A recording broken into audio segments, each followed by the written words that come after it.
Where were Go we? for it. I've already hit record, so it's fine. So Hello there. Hi. hello, welcome to part two of our Wonder Woman 1984 conversation. Um, well, where we last left off, for everyone who is interested, is we just finished the scene where we've got the operatic music and Steve in the museum, and we're about to see Max Jesus. Lord blow up in terms of his company. Yep. So, yes. So Max Lord's company is blowing up because oil has been founded. And Yep. he's just thinking, okay, we're getting phone calls. Where are my assistants? But it just turns out that there are just way too many phone calls coming in. Yeah.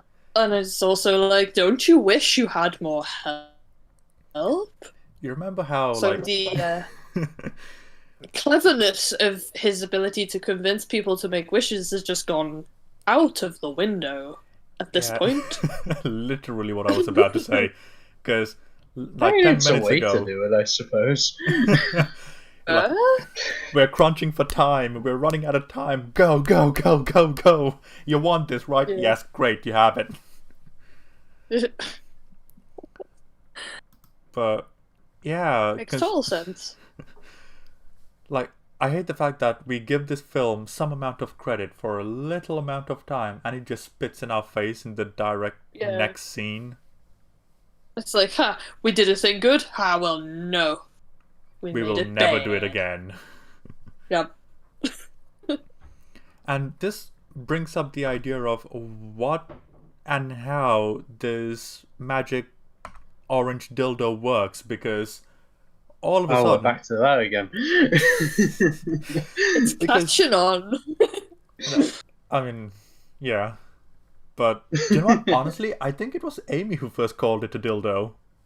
It was. Yeah, so I blame Amy for all of this. It's all my fault.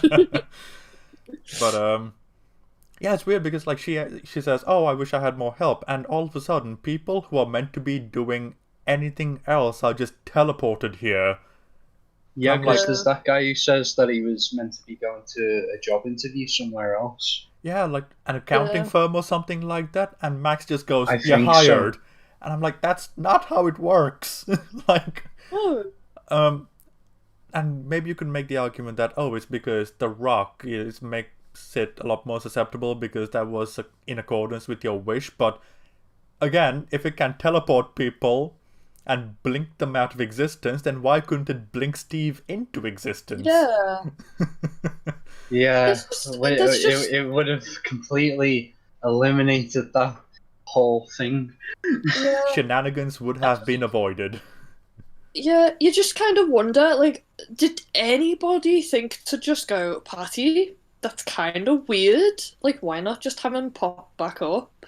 You know, it's a magic stone. I mean, it's not really gonna be an issue of, oh, this isn't realistic. It's a freaking magic stone. Yeah, and Did nobody go, maybe change that? do you know what? Just change everything, really. Because like Yeah. over here, we're getting direct references on just how powerful the stone is, because it's like, again, teleporting people from different parts of the city / country to this particular location. It's pretty Yeah. intense, you know. It's weird how It's like- they just don't utilize the dildo for its full potential. Yeah, it's just like, what? But Just yeah, baffling. we've got an example of headaches going on. If I can find my mouse. Oh, there we go. But yeah, we've got headaches going on. So we've got more hints about him actually having health issues. But now we're not Yeah. sure if it's already something that's there or if it's just as a result of him granting wishes. So there's confusion Yeah, about it's- that. Yeah, like we get the I hint would of. imagine. Oh, sorry. Sorry, I was gonna say we get a hint of I need vitamins. What do you need vitamins for? Do you have a chronic health condition, man? You're not going to tell us? Okay. Just vitamin C deficiency, that's all. Yeah, totally. Or vitamin Sorry, D. David, He just what were you needs. gonna say? I was just gonna say, like, I suppose if he did have some form of illness that we weren't completely made aware of, the wish granting was just making it more and more intense for Max. Maybe. But we are Yeah. guessing now. We don't We know. are It's never absolutely guessing. confirmed. Remember when films used to give us information for us to work with? I miss those days. They were good times. Yeah. Times indeed. It kind of makes me remind me of Beauty and the Beast or Batman v Superman. You know, it's like Beauty and the Beast. It's like a tale as old as time itself. You know, not giving us enough information to work with in a film. Or Yeah. Batman in BVS just going, there was a time above. Perfect times. Diamond absolutes. And it's like, what a beautiful lie. Like, holy shit, Batman. Aggression much? Oh my. But next thing we cut to is Kristen Wiig giving a great old stand-up performance to her colleagues, and I'm wondering how Yeah, does this she's got a museum confidence. operate? Yeah.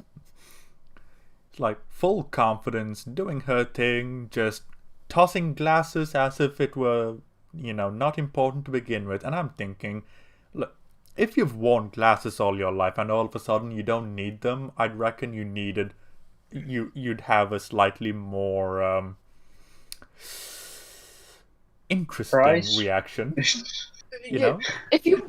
If your eyesight got magically fixed and you had like super strong prescriptions, putting your glasses on after that, you'd be like, fucking hell, everything's blurry. Because I tried my brother's glasses on, he has the worst eyesight out of everybody in our family. Like, we all wear glasses, but like, if you swap glasses with him, it's like, oh my god, you are blind.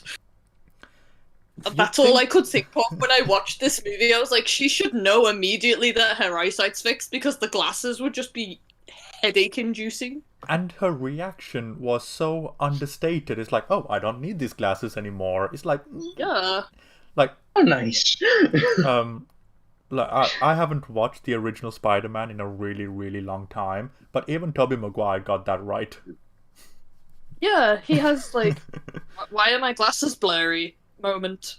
There was a better reaction to, oh my god, I don't need glasses anymore, compared to here, where it's just so flippant in so many ways. It's just, It's like, oh, I don't need these anymore, yoink. yeah. But yeah, she's being very personable, hanging out with the dudes and just chilling in the room without anyone doing their work in a museum. And Yeah, it's not even totally. like, you know, your corner shop museum or anything like that. This is the Smithsonian. Pretty fucking big deal. And now we're all Yeah. just listening to... Must have been a quiet day. Look, everything they're talking about is already dead. They have all the time in the world. So, yeah. But yeah. And all of a sudden, we've got Gal Gadot and Steve come along and say, hey, Kristen, we need help. So... And this is a really weird conversation because Diana is just seriously hardcore aggressive with Kristen Wiig, and Kristen Wiig is just like, whoa, what's going on? Like, give me information to work with. I don't know why you're angry with me for. And I'm like, Yeah. I'm actually on Kristen Wiig's side here because Diana hasn't actually told her anything, but she's shouting at Kristen Wiig. It's a weird conversation. Yeah. And then It there's... just kind of shows you the. Sorry, I was gonna say, it just shows you the shallow friendship they have, because it's like, oh, we get along now, and then Diana's still just like, no, I must shout at you for no reason. To be fair, they met It's 2 days very ago. on the surface. Like, Yeah. like you say, Dylan, they only met 2 days ago, but at the same time, it still feels very surface level from the way that their conversation came across when they had dinner together. Exactly. Yeah.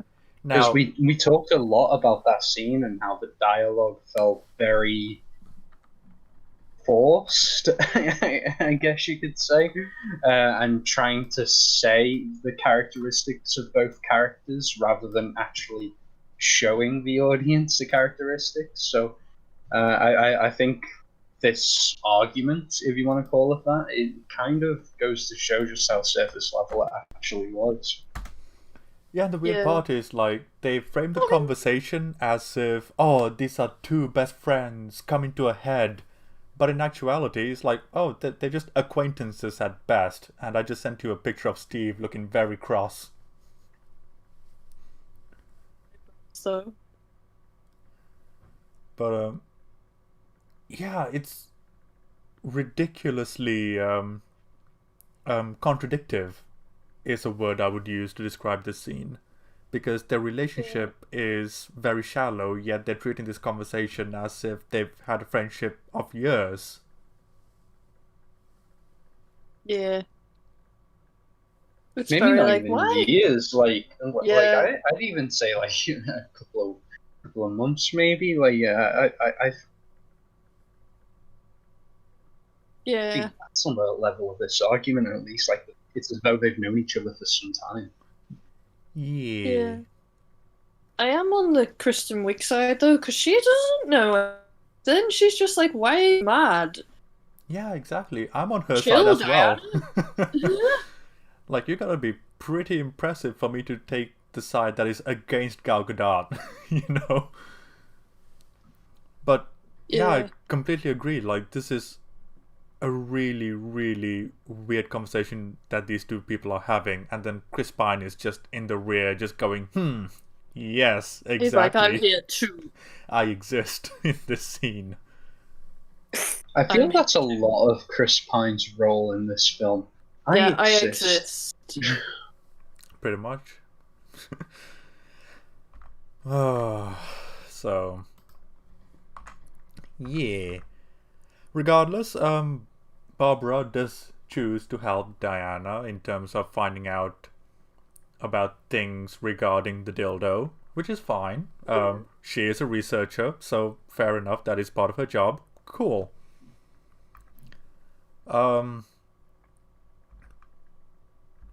And then they leave all the way to go to Max's headquarters, where it's getting really, really populated. Because people are wanting jobs, I think. Maybe. I'm not sure that... Maybe want isn't the right word. More People are getting jobs. plucked from thin air. See, I don't... That's the thing, like, I'm not sure, because there are people holding up signs and potential rioting going on, but they can't all be for... I don't know. I'm desperately trying to know, but I don't know. It's really not clear. Nope. Understatement of the century when it comes to this film. But yeah, maybe they're wanting the jobs, but because they can't have it, they're rioting, quote unquote. Maybe riot in the loosest of terms. Protesting, maybe. It's something. It's definitely a thing. Regardless, they decide, oh, there's a underground car park that we can go through. And this is the first instance we realize that Diana is losing her power because she has a hard time ripping the lock off. Yeah. Just realized I left the sound on. Now it's not on. YouTube copyright can't catch me now. But yeah, so she rips the door open and they enter the building.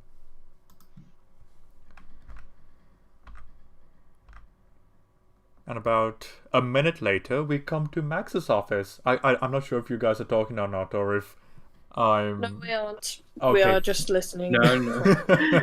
Cool. Because I could just end up being the one talking, and then like for Like, I just imagine when there's a long silence, like, I'm just talking and talking and talking, and you two are having a completely different conversation, but I'm just not hearing any of it. We're still here.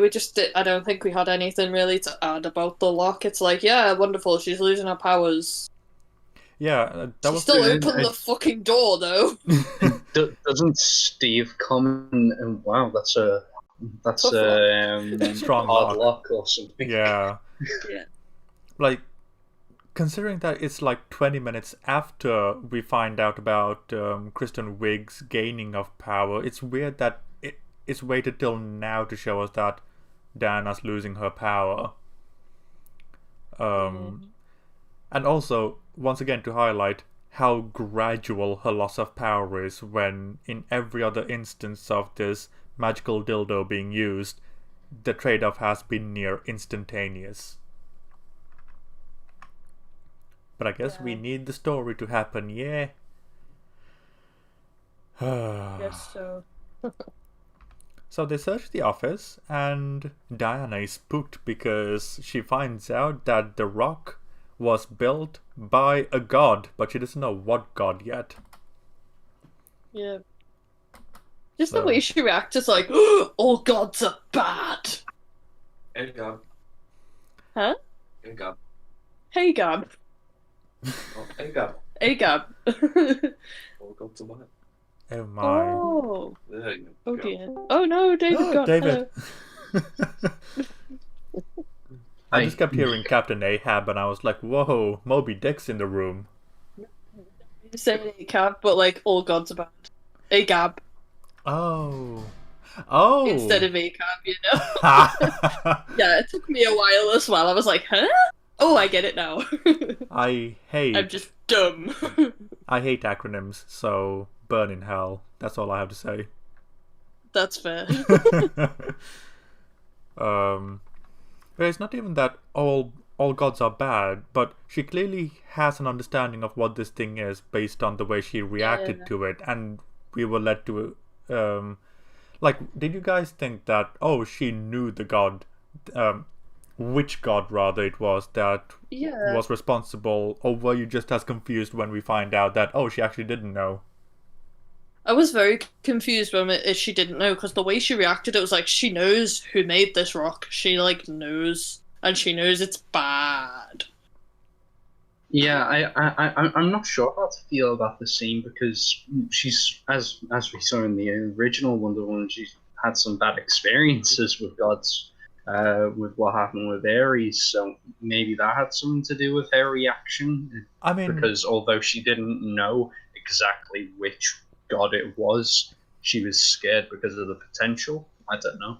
I mean, it was just the one god rather than gods, because she was pretty reverent towards the other gods when she was in the island and all of that, you know, like Zeus, yeah, Ares, nah. True. So she's like, as far as the first one is concerned, she was always pretty, I can't believe I'm saying this, consistency in Wonder Woman, but like, she was pretty clear in that her beef was with Ares rather than just God's blanket statement. That's true. Maybe because of like the events of later in the film, like she actually had to go head to head with Ares. Maybe that changed her mind, but even then, that's reaching. Yeah, because she defeated him with the power of love. So, literally. Yeah. I'll be right back, guys. I just need to go to the bathroom. Okay. Have Yeah. fun. I will. Good.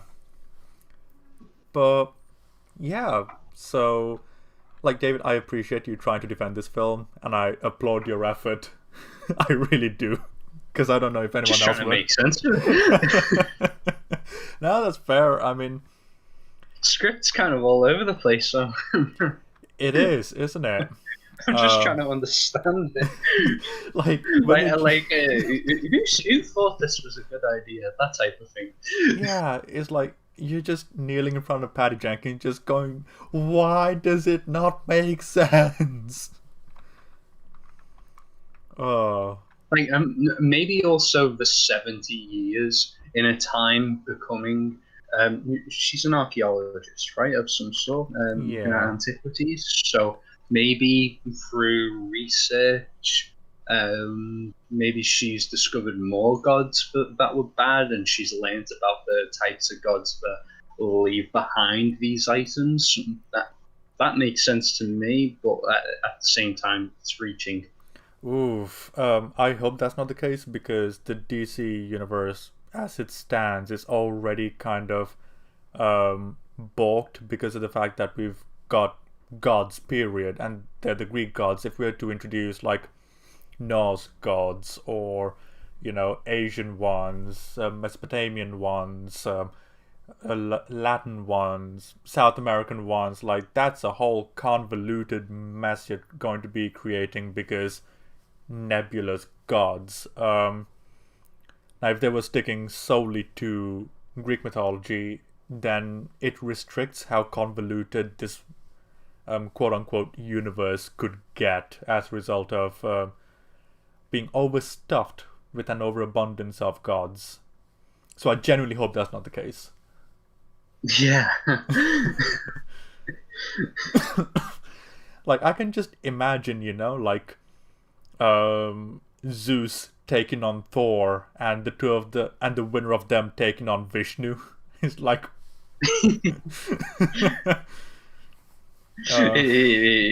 It's like Mortal Kombat of the gods. oh my god. Like if it's gonna look anything like the 2021 one that's coming out soon, I'd be down for it. I'd be up for that as well. I liked the trailer. So did I. I'm so looking forward to it.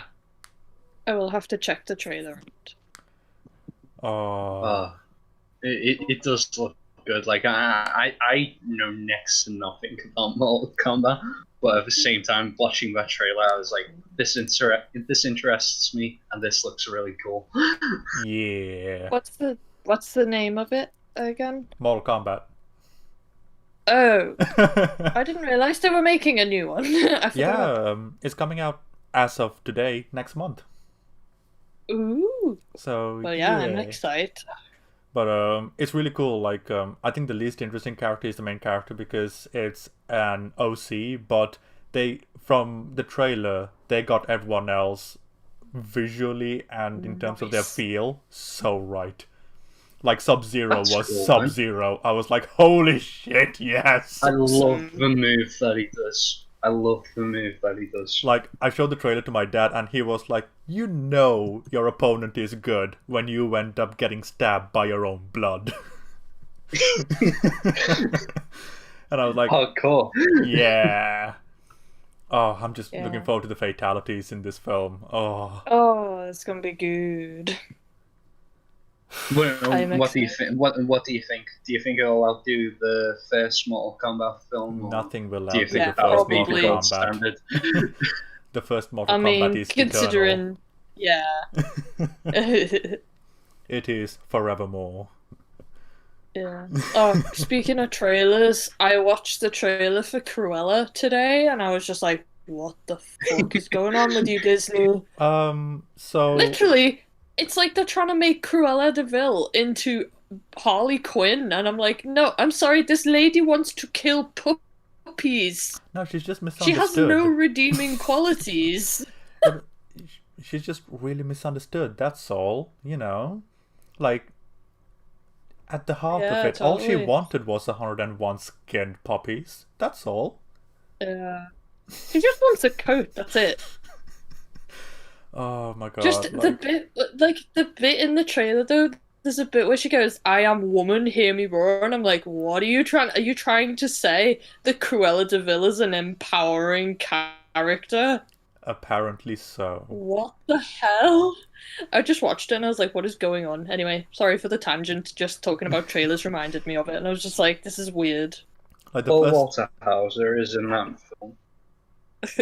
like as soon as I finished it, I was thinking, are they trying to imply that female empowerment comes from skinning puppies? Because I don't think that's how it works. Ooh, Cruella, I have zero interest in that. Whatever it is, that I is. love the cast. I love the like the cast, but cast. it's one of those where it's like Cats doesn't make a film if the film No. script is I mean, bad. We're talking about a Like, film very right bad. now that's a prime example of that. Yeah. Well, yeah. Yeah, Cruella can just bugger off for all I care, so yeah. I'm not gonna watch it. I have zero interest in it, so if you guys watch it, let me know how bad it is. Will do. That was far too enthusiastic of a will do. Probably end up being a hate watch. We'll both end up being like, yeah, we're just gonna watch this and just see how terrible it actually is. You see, I say that I'll watch these bad films, but I've still yet to see Cats. Yeah, I Me haven't too, watched actually. Cats either. That one is one that I'm just genuinely like, I don't want to watch you. I just See, don't care I about wanna it, watch so... it. I want to watch it, but I want to watch it with drinks and friends. Yeah, that's I'd watch it in that setting, yeah. yeah. I would watch it with somebody. I don't think I want to watch it on my own. I mean, It's too at that Fever point, dream. at that point, are you even watching the film anymore? Yeah. That's true. I have a friend who works in the Odeon, and I remember when the film came out, and I asked him, "Have you walked in on Cats?" Yeah, and he was like, "Yeah," and I was just like, "What the hell is this?" Way. Feel that's what it is. Well, the Neko community would be happy, I guess. But even they were against this film, so hey. Yeah, you know you're doing something wrong then. So yeah. Wonder Yes. Woman 1984. Yeah, I was just about to say. This hotness of Let's go from the Cats movie to the movie with a cat in it. Oh god, Yeah. yeah. The cat's reject is in Cats. this film, isn't she? So, right. yeah. Yeah. So, they end up finding the location of the Lord by looking in the trash. Which is where this film belongs Yep. at this point. But, Uh-huh. yeah. Nope, that's just a trash can. It's just a trash can, and I'm like, it looked like tickets, but at the same time, I'm like, oh, okay, so maybe they're receipts for plane tickets? I'm genuinely not sure what they were. It's very confusing because surely you need the ticket to get on the plane. Yeah, I'm just, oh, Unless they got someone to wish that he was there. Just got upset. oh my god, like, that is the easy way of doing it, isn't it?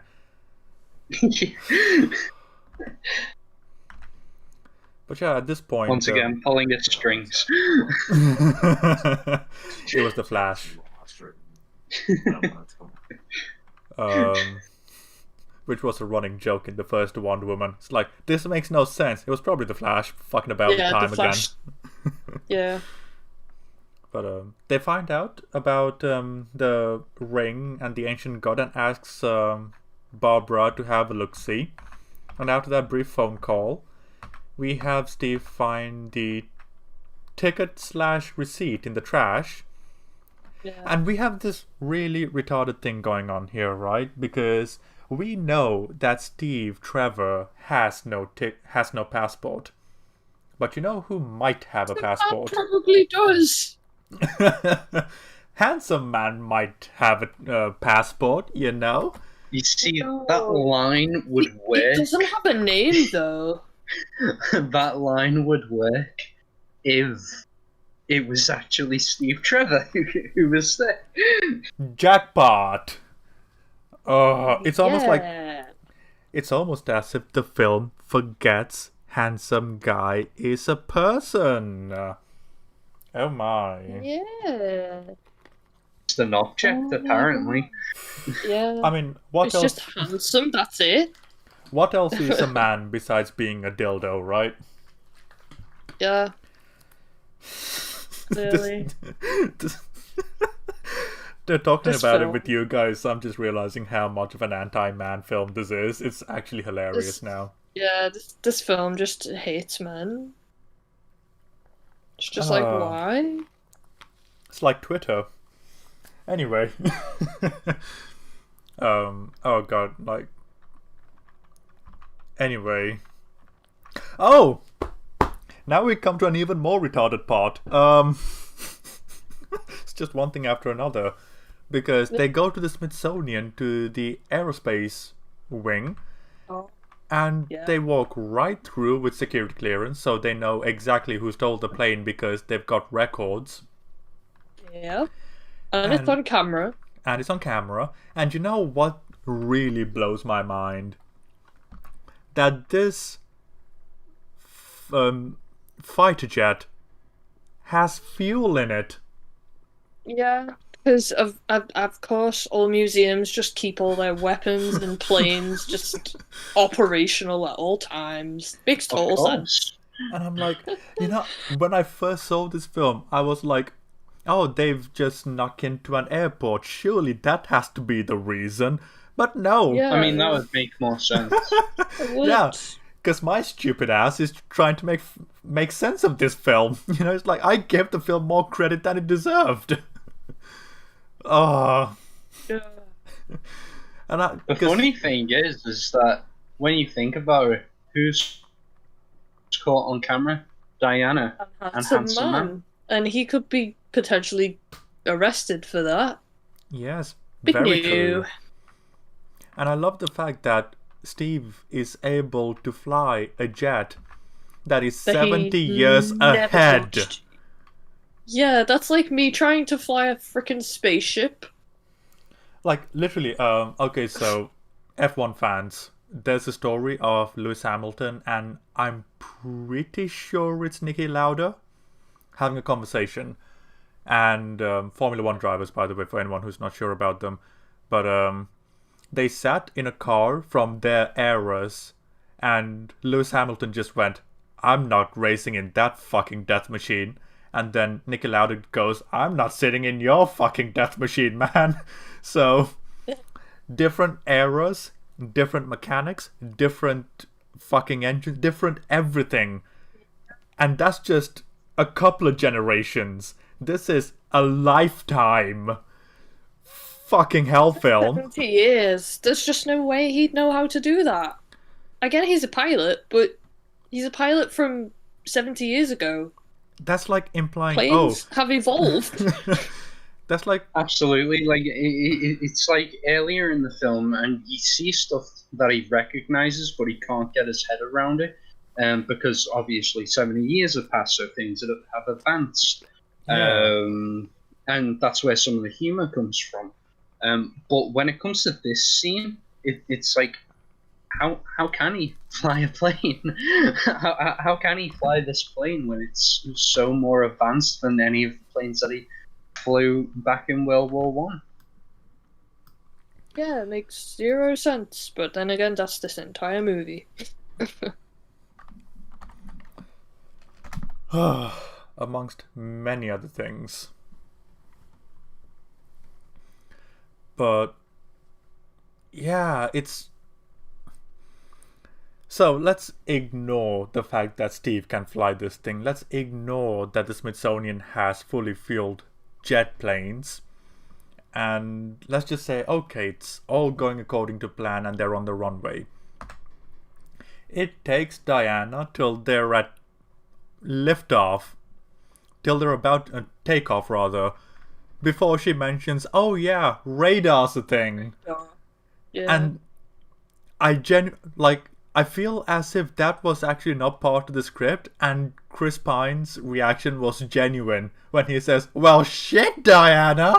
And I was like, that actually made me laugh. that did get me. That gave me a bit of a chuckle, that bit. I'm like, yeah, you'd think she'd mention something that important. Yeah. Oh, and then Diana, who is slowly losing her powers at this point, apparently, can just make the whole fucking thing invisible because why not? It's we very gotta impressive. We gotta throw the invisible jet in there somewhere. Yes. It's very impressive. Like, if she's losing her powers and she's only been able to turn a coffee cup invisible, then surely a plane while she's losing her powers might be a bit much. Oh, but this is Diana, remember? The girl, rather, who took on fully fledged Amazon warriors in Iron Man. So that, like, you can... But, yeah, I mean, if considering the context of the opening segment in the Amazon Olympics, I mean, this is the equivalent of, you know, a 12-year-old taking on Michael Phelps in a butterfly medley in the Olympics. It's fine. It's perfectly okay. She can win.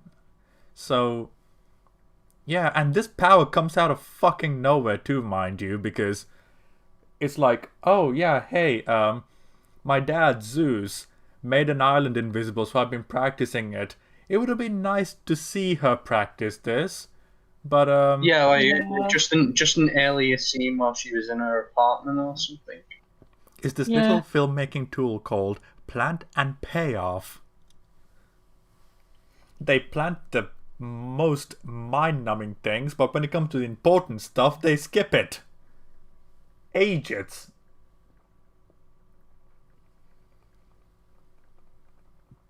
Yeah. I agree with you there.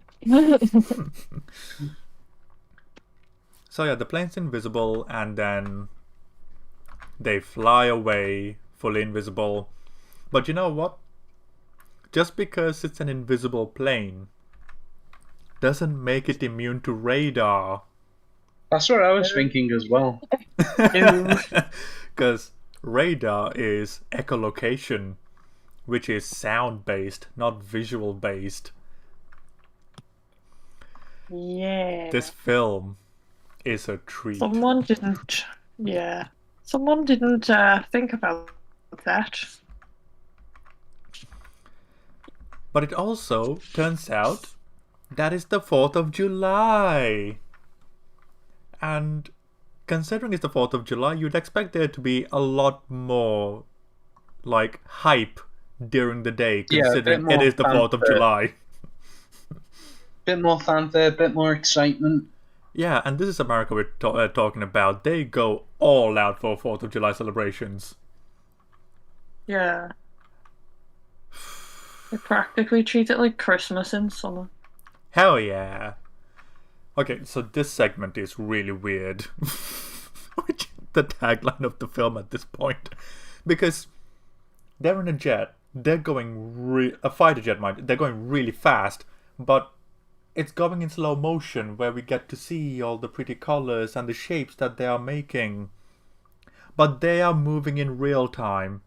So Diana and Steve are moving and reacting real time, but the jet is going in slow motion, and so are the firecrackers and the fireworks and all of that. And I'm just wondering, why? Just why? That's a good question.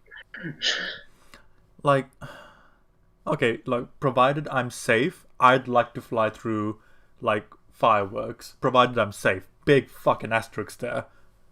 But that being said, like, you're in something that goes so fast, you're not gonna have much time to admire the theatrics of the fireworks. But it's just, I get it. It's a wonderful romantic scene between Diana and the human dildo. I get it. I do. But it makes no fucking sense.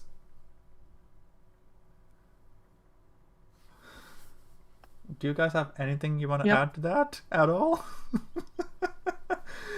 Like, no, yeah, I get what you mean. No, I get what you mean. It's one of those things where it doesn't bug me too much, but I do get what you mean. I have nothing really to add to it because I have the same feeling about it. Yeah. Just like, what the hell? It's like, it's so blatant in its mis-execution that the first thing you say is probably going to be the thing that it is. You know, it's just kind of shit. Just no. Just a big old no. Just no. Just no. But yeah, they fast forward. I'll be right back, guys. How could you? It's okay. So they fast forward, they hold hands, and we come to the transformation into the villain scene on the part of Barbara. So now, like, Where she basically kicks the crap out of a guy. Is this? yeah, literally, I just started that scene. So she's on the computer searching for things, and we're assuming it's things related to the dildo for Diana. Fair enough. Mm-hmm. And, for a second, I thought, oh, we're gonna see her do her research-tisms and see just how awesome of a researcher she is. But we get about 2 seconds of that, because the important part is coming up. And it's really weird how every single guy, the guy handing her the evidence, the men on the streets, and the rapist from the previous encounter is there as well. And they're all just catcalling and just... I can't stress this enough, but guys don't behave this way all the time, and not all guys behave this way. I know, I feel like saying, yes, guys like this do exist, and it's shitty that they do, but could you maybe not make all of them look like this? Literally. That's kind of, say if you just made all women, victims in this movie, I would have the same problem. I don't think either gender should be made to look bad in a film. There's just, what are you gaining from it? I mean, and also, this movie is supposed to be family friendly. That's not the vibe this scene. This is not the vibe this scene or the earlier scene gives me. No, and especially when the filmmakers behind this film, the writers and the director, are self-proclaimed feminists, and I'm like, that's what makes me even more shocked, because it's I'm sorry, you're supposed to align with feminism, and you are basically going against it. In a better I'm just so confused. In a better film, this scene could have worked. Her heel turn, but it's just so rushed. Okay, so here's where I stand so far. Handsome Man's storyline with Steve, kind of interesting if it was actually, developed. Pedro Pascal is so far... Pedro Pascal is pretty much the only character to have gotten some amount of character development, and is actually going through some form of an actual visible arc. Yeah. And if we spend enough time with Barbara, she's got a decent heel turn arc as well. Each of these stories can be its own film given the appropriate amount of time. Yeah. But they're all crammed into this one film, and as a result of that, none of them get any time, and all of them end up being incredibly cheap as a result. Hi, I'm back. How could you? Hello. Hi. We were just talking about Barbara being, cackled by literally every guy in this scene, and then turning around and beating the crap out of the guy. Yeah. Oh yeah, the guy from earlier in the film. Yeah. When the film went from family friendly all the way up to 11. Yeah. When it what went from... annoys me about this scene is I completely understand you wanting to kick the shit out of this guy. I understand it. Oh yeah, of course. But this is supposed to be family friendly. What are you doing? Also, the odds of the same guy turning up here as well. It's oh, fucking hell. I guess he had his comeuppance one way or another. Yeah. I mean, you would think he would think better about it. Oh shit, I just had a woman beat the crap out of me. Maybe I should stop being a jackass. Yeah. Because, Diana chucked him in a trash can. That was like a good 10 feet away, by the way, so it's a good old shove. Yeah. Yeah. That But- can't have been fun for him. So like he was like, oh yeah, maybe I should rethink how I treat people. Yeah. But no. He's still creepy and See, that's the core Gross. thing, isn't it? Because we're just really trying to prove that men are evil, and it doesn't work if we have a man being good here. yeah. I mean give this film a thing of like, look, women can overcome things, but it's like, no, you are not really showing women overcoming anything else. I mean, to be fair, Just men. they are kind of overcoming it by showing men as being completely deplorable. Yeah. It just So, in I feel short, like there could have been an interesting conversation about, you know, how I think that women it could are. have handled better. Yeah, I mean, there could have been an interesting conversation about how women are always expected to give up things and look after people, and that could have been interesting because, like, I do feel sorry for Diana when it's like, you have to give Steve up, and she's like, but why? I literally never ask for anything. Why do I have to give stuff up? That could have been an interesting conversation, but instead it's like, look, men bad. okay, we'll get to that scene as well. Do not worry about that. I know. I was just, I felt like that could have tied into the look, this is a thing that women have to go through, rather than look, women are attacked. Like, don't get me wrong, that is a thing that happens, but it just seems like a topic that really didn't need to be put in a Wonder Woman film, you know? I mean, it's something that everyone has to go it's- through at one point in their lives. You know, everyone has to give up something they care about. It's just life. It's one of those where I get how the arcs were meant to come across, but they're not executed to the full potential. No. Much like the first Wonder Woman, when we were talking about it with Ilaria, this feels like a really bad first draft. Yeah. So, yeah. There's so many, like, Which first time screenplay mistakes in this screenplay. It's quite shocking, actually. And it's not like they didn't have time. It's like, did she not have anyone else consulting or helping her write this? And she claims to be a Wonder Woman fan, and I'm just like, I feel like you've kind of failed. I don't know, like, I've seen a few of her interviews and, like, the behind-the-scenes stuff, because that's just the kind of weirdo I am. You know, and the way she talks about Wonder Woman, it's very generic superhero. It's nothing even related to Wonder Woman. Yeah. Like, That's what I mean. Like, I'm a Wonder Woman fan. Okay, well then you would give the source material at least a look over. And it doesn't feel like she's done that.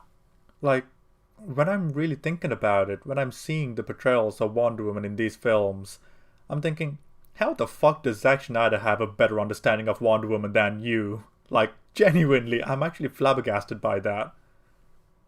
Because at least in BVS, she was Interesting. Wonder Woman. Yeah, like, I think that's the only film where I genuinely like Wonder Woman. Like, that film had me excited for the Wonder Woman film when it was coming out, because I was like, oh my god, like, the one thing I actually liked in Batman vs Superman was Wonder Woman. Yeah, it's Because I weird. thought she was cool and done really well, and that is notorious for, well, being a bit shit to his female characters, to be honest. And the fact that he's managed to grasp Wonder Woman better is crazy. Yeah, I mean, hail Zack, I say. But I yeah, wouldn't go that far. oh, I love Zack. It's great. But That's fair. yeah, so oh yeah, and she has just killed this dude, by the way, because there's no way you can have an impact that is that particular at that angle, toss him 10 feet back, and just, you There's know, also the strength behind her kicks as well. If you kicked them about 5 times with the same force of Wonder Woman, she murdered a dude. yeah, that's like full on. you are dead, bro. And if not, you Family will be. fun for everyone. Yeah, because we're talking broken bones, ruptured organs, internal bleeding. Like he's dead. Let's call it what it is. Yeah, this guy did. Bless you. It's one of those where I'm happy for films to address themes like this. I just wish it was executed better. Yeah.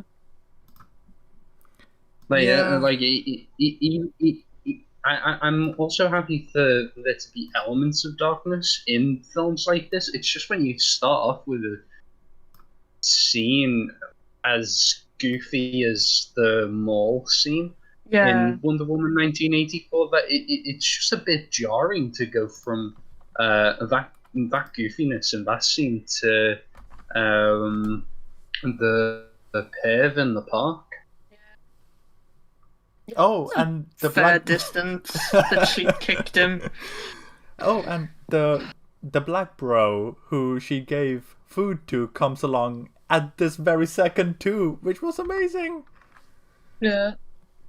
It's like, And what were he's the like, odds? "What the heck you doing?" And she's like, "Mind you." Yeah. She's like, "Mind yourself." And I was like, "Oh, threatening." It's like, heel turn complete. She has lost her goodisms. Yay. Oh, it's just... She evil now. Yeah, it's like, we have concluded she is a Batman now. Yep. And then she just jogs away like Homer Simpson going, whoop, whoop, whoop, whoop, whoop, whoop, whoop. Yep. And we're in Cairo. I feel as though they were... I feel as though they were trying to go for a kind of a redemption arc with Barbara, because she does ultimately turn at the end, doesn't she? By renouncing her wish, because we see her as just normal Barbara at the end of the film. Okay, so I feel as though that's what they were. I feel as though that's what they were attempting to do, and I thought that was just. I thought that was just because Maxwell renounced his wish, so that renounced all of the wishes. That's kind of what I took from that, because I didn't see her say, "I renounced my wish," and she didn't look particularly happy about the fact that she's not a cat anymore. That's true. We never see her again either. Like, it's literally it. So she was left behind in that more island. on that when we get to it, but more on that. But basically, she didn't get a redemption at all, in my opinion, because they didn't obviously end on that point, but I feel as though that's what they were trying to do on Wonder Woman's part, to try and get to reform. Yeah, but it just wasn't done very well. And that bringing in characters to kind of look at Barbara and be like, "What are you doing?" was trying to bring in a little bit of conflict, but I feel as though it didn't hit the way they may have wanted it to.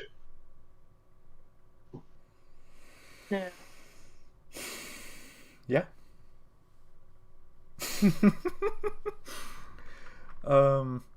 I think while you're away, David, I think me and Amy were talking about it as well. Like, if Max, if Barbara, and if Steve and Handsome Guy had a film, Harry, forgot about that, and if Harry had their own films, like 3 films for these 3 characters, you could have done something really interesting with each character, but they're all in this film. I agree.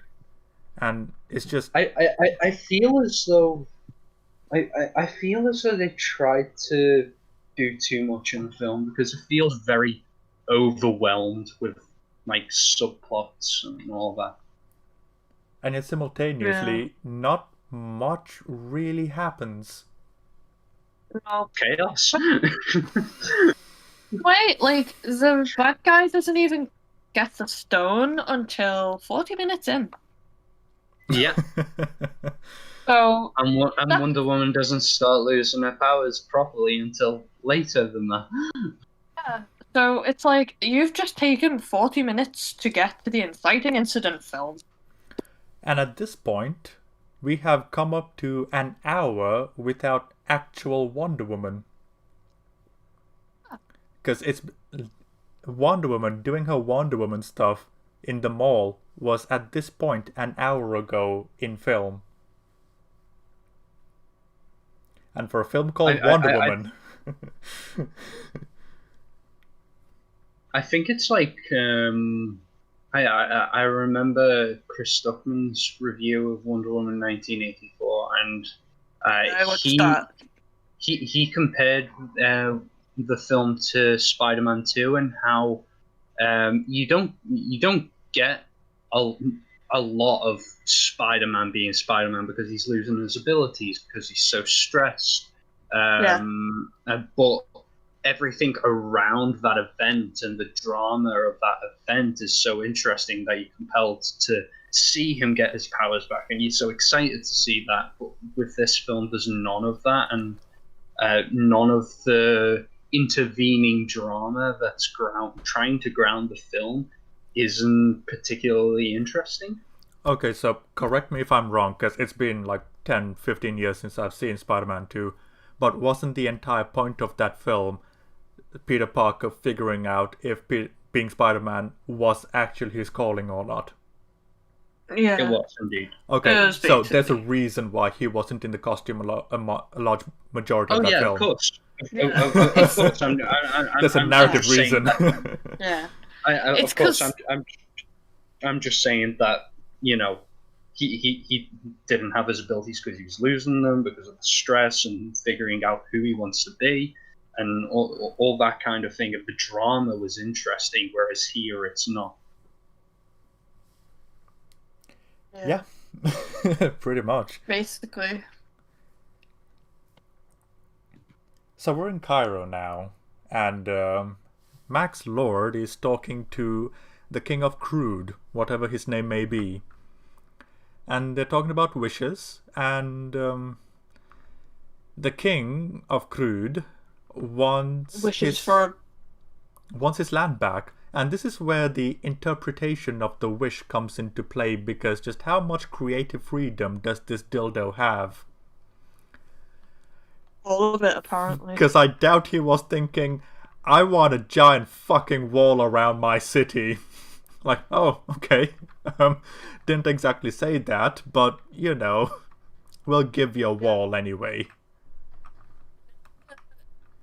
It's kind of supposed to be sort of a stand-in for Trump a little bit. Not exactly, but, you know, sort of like business tycoon. Wait, kind of influencing. Which one? Sorry? Who's supposed to be the stand-in, I mean? Maxwell Lord. I'm saying he's supposed to be kind of like Trump, but not to the point where we can't empathize with him. But like you get kind of like the whole, you know, he sort of ends up becoming in control of the whole like world, stuff like that. At least that's what I read, and some people have talked about in reviews of it. And people were like, that's why the wall was built, to sort of be like, hey, look, it's kind of like that. Okay, so for that to But work... in your face. So for that to work, he has to be the one to wish for it, not Arab dude. And they didn't even mention anything about a wall. It's just, oh, here's a wall. Trump. Yeah. We're topical. I feel like that's what the film was trying to do. I feel like it was trying to be like, look, we're kind of stretching it a bit, but it's kind of like that, and that's what I feel like they were doing with this scene. I feel like that's why they used the wall.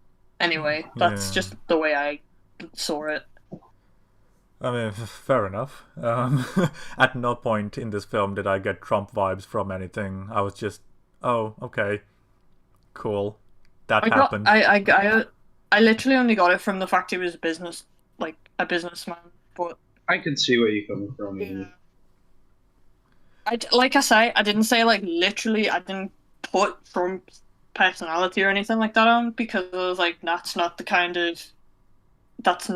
I didn't get Trump vibes from him, because obviously this guy is redeemable. I don't think Donald Trump is redeemable in any way. I love reading Donald Trump's tweets. They're amazing. Like, meme factor is 100. Yes. I miss him on Twitter. I have all these issues. I have other issues with this scene. It's like, really, this guy, his wish was just, I want my land back. Not, I want money, or I want power, or I want literally anything else. It was just, I want my land back. Okay. Here's a wall. Keep your land. Like, Yeah. whoa, hang on.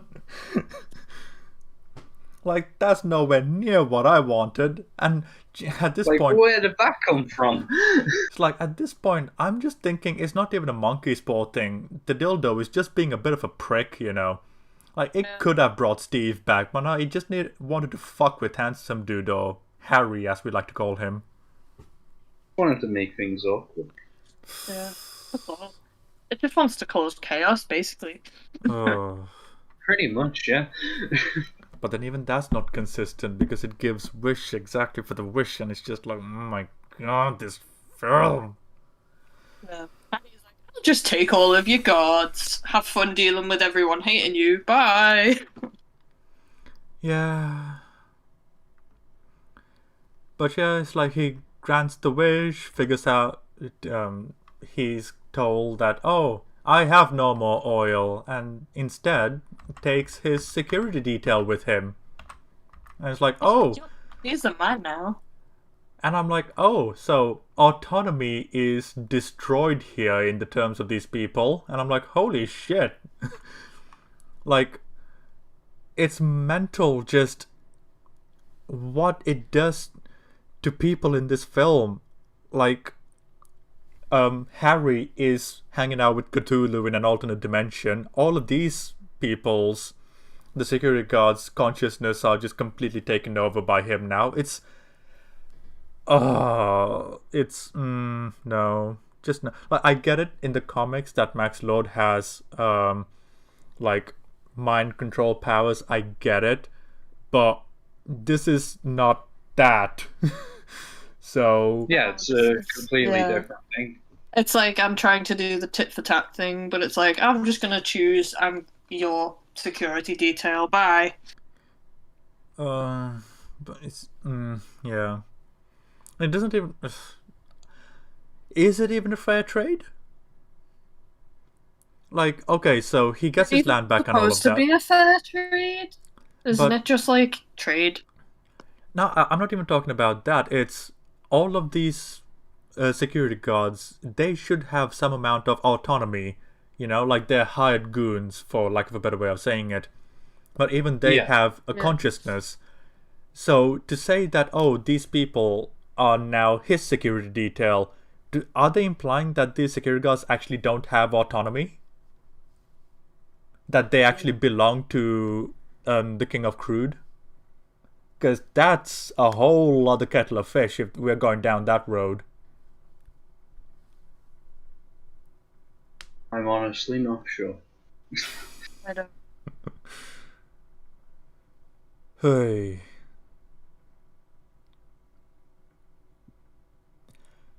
Yeah, this.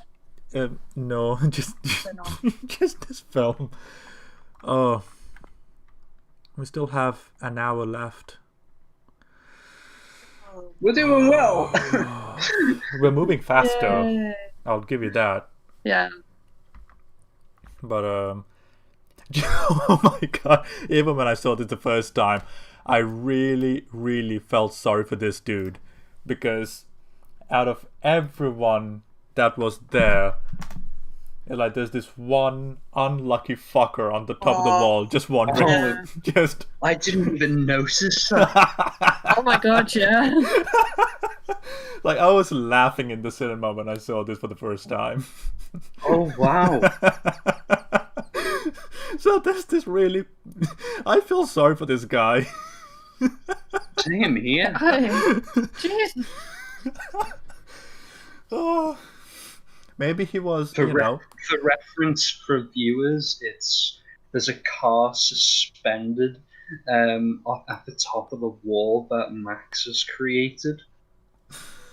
Yeah, just chilling there, like, hi, You know, maybe can I he get was. down? Maybe he was half caste, you know, half foreign, half local. Maybe that's why he gets to be right in the middle. I don't know. Like, Why? Just a simple answer will do. Just why was that choice made? How do you think they got down?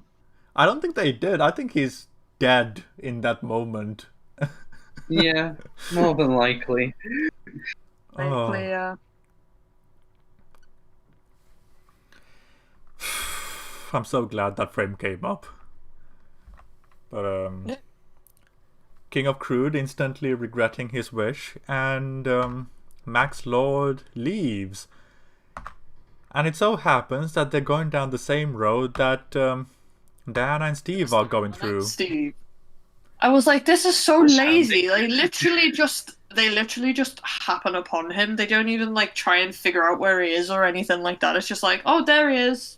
Get him. But Amy, figuring how that would work would mean effort. It just feels like this film is just an utter. I don't want to put the effort in. How can I take shortcuts? But yeah, they buy the car off of the local gentleman, and they drive towards the convoy. And we finally get a piece of actual Wonder Woman action. Hey! So there can't be much wrong with this scene, right? Because they're just fighting, and they usually get the fighting right. Right? Massive sarcasm here. Was it just me who felt as though they were trying to go with like a Raiders of the Lost Ark Last Crusade vibe with this chase scene? I didn't get that personally because I was too flabbergasted by what they were doing on screen. Like my mind just kind of went blank. That's fair. But I can see it now that you mentioned it. Like going for the Raiders angle, but oh boy, if that's the case, that just makes this film even more incompetent. What about you, Amy? Did you get a Raiders feel out of this action set piece? Not really. Fair. Fair enough. It's like a lot of the film is just kind of. I don't really. Right, so they start shooting right at the car bonnet, which, fine. A car can take a hit. A hit, rather, not a hint. A car can take a hint. I can take it. A car can take a hit. So, fair enough. It can still keep going. But then, casually, Diana just kind of goes, I'm gonna step out and run faster, so don't wait up for me. Which brings up the question, if all Amazonians have these powers, quote-unquote, then why do they need horses in the obstacle course? Because Or in general. Or in general, yeah. Because they like ponies. The big strong ponies. I mean, Diana is the daughter of Zeus, so. She is. Does Zeus like horses? I'm a bit confused why that would explain why that she likes horses. Just out of curiosity. No, it's just no, I mean technically if we're going to the technicalities of Diana's origins, the Amazonians are technically Zeus's children, because he created them. Yeah, okay. So you'd think that they'd have similar power levels, but if Diana was created specifically for the purpose of killing Ares, which is retarded in its own right, then how is she different from the Amazons?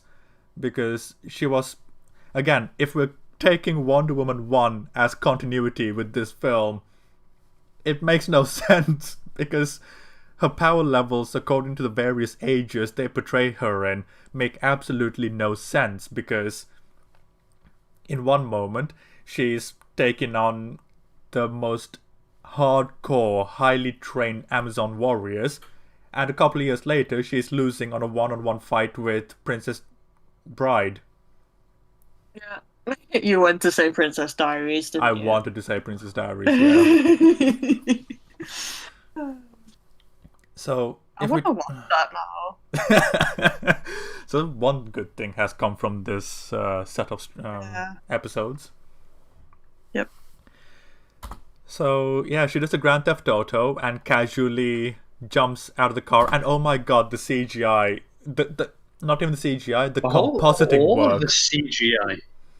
All of the All CGI in this this sequence. This It's just sequence, janky and gross. the level of jank is just so ridiculous, and like I watched this in an IMAX screen as well, so all the mistakes were there for everyone to see as well. And I'm That like, must have been wonderful. That must have been annoying. It's just like, like the composting work is everything. ridiculous. I mean, like the speed at which Diana is moving in, and how her, like, so this is one of the problems with having long hair in a film like this, where she's able to move at super high speeds. That's not how hair works at super high speeds. definitely So- not. The hair would be all up in her face. So already immersion is broken, because you know she's standing in front of like a green screen with a big fan blowing towards her. So immersion is Yeah. broken. The composting work is absolutely terrible. And like, I love Gal Gadot, I do, but the sheer level of disinterest in her face right now is actually I kind of know. impressive. She looks like she's thinking about Did I leave the stove anything on? else. Yeah, she's thinking about literally something else. Like, did I forget one of my kids? Holy shit. I don't know why I went there, but yeah. It's like, I went with the stove, you went with kids. Jesus. I don't. Oh, Just like, what should I have for tea tonight? I'm feeling peckish. I'm hungry. But Just whole shot is weird to me. Yeah. Also, she kind of looks like she's posing for like a modeling shoot, and they're like telling her to be. You have to be all serious. Give me a serious face. That's what it feels like. She's just thinking really hard. Do the thinker. You know that scene in Friends where Joey's teaching the acting class, and he's like, Yeah. the way to look confused is if you Oh, try to multiply yeah. this number by this number, and you see his face just spazzing Break. out.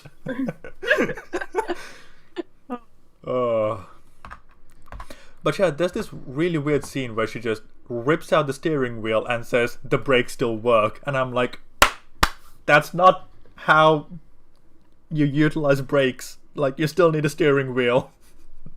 Yeah, it's kind of all attached there. Like, You may have just murdered this man. Good job. Yeah. I love how she did that though, because it was kind of like the brakes still work. I didn't kill you.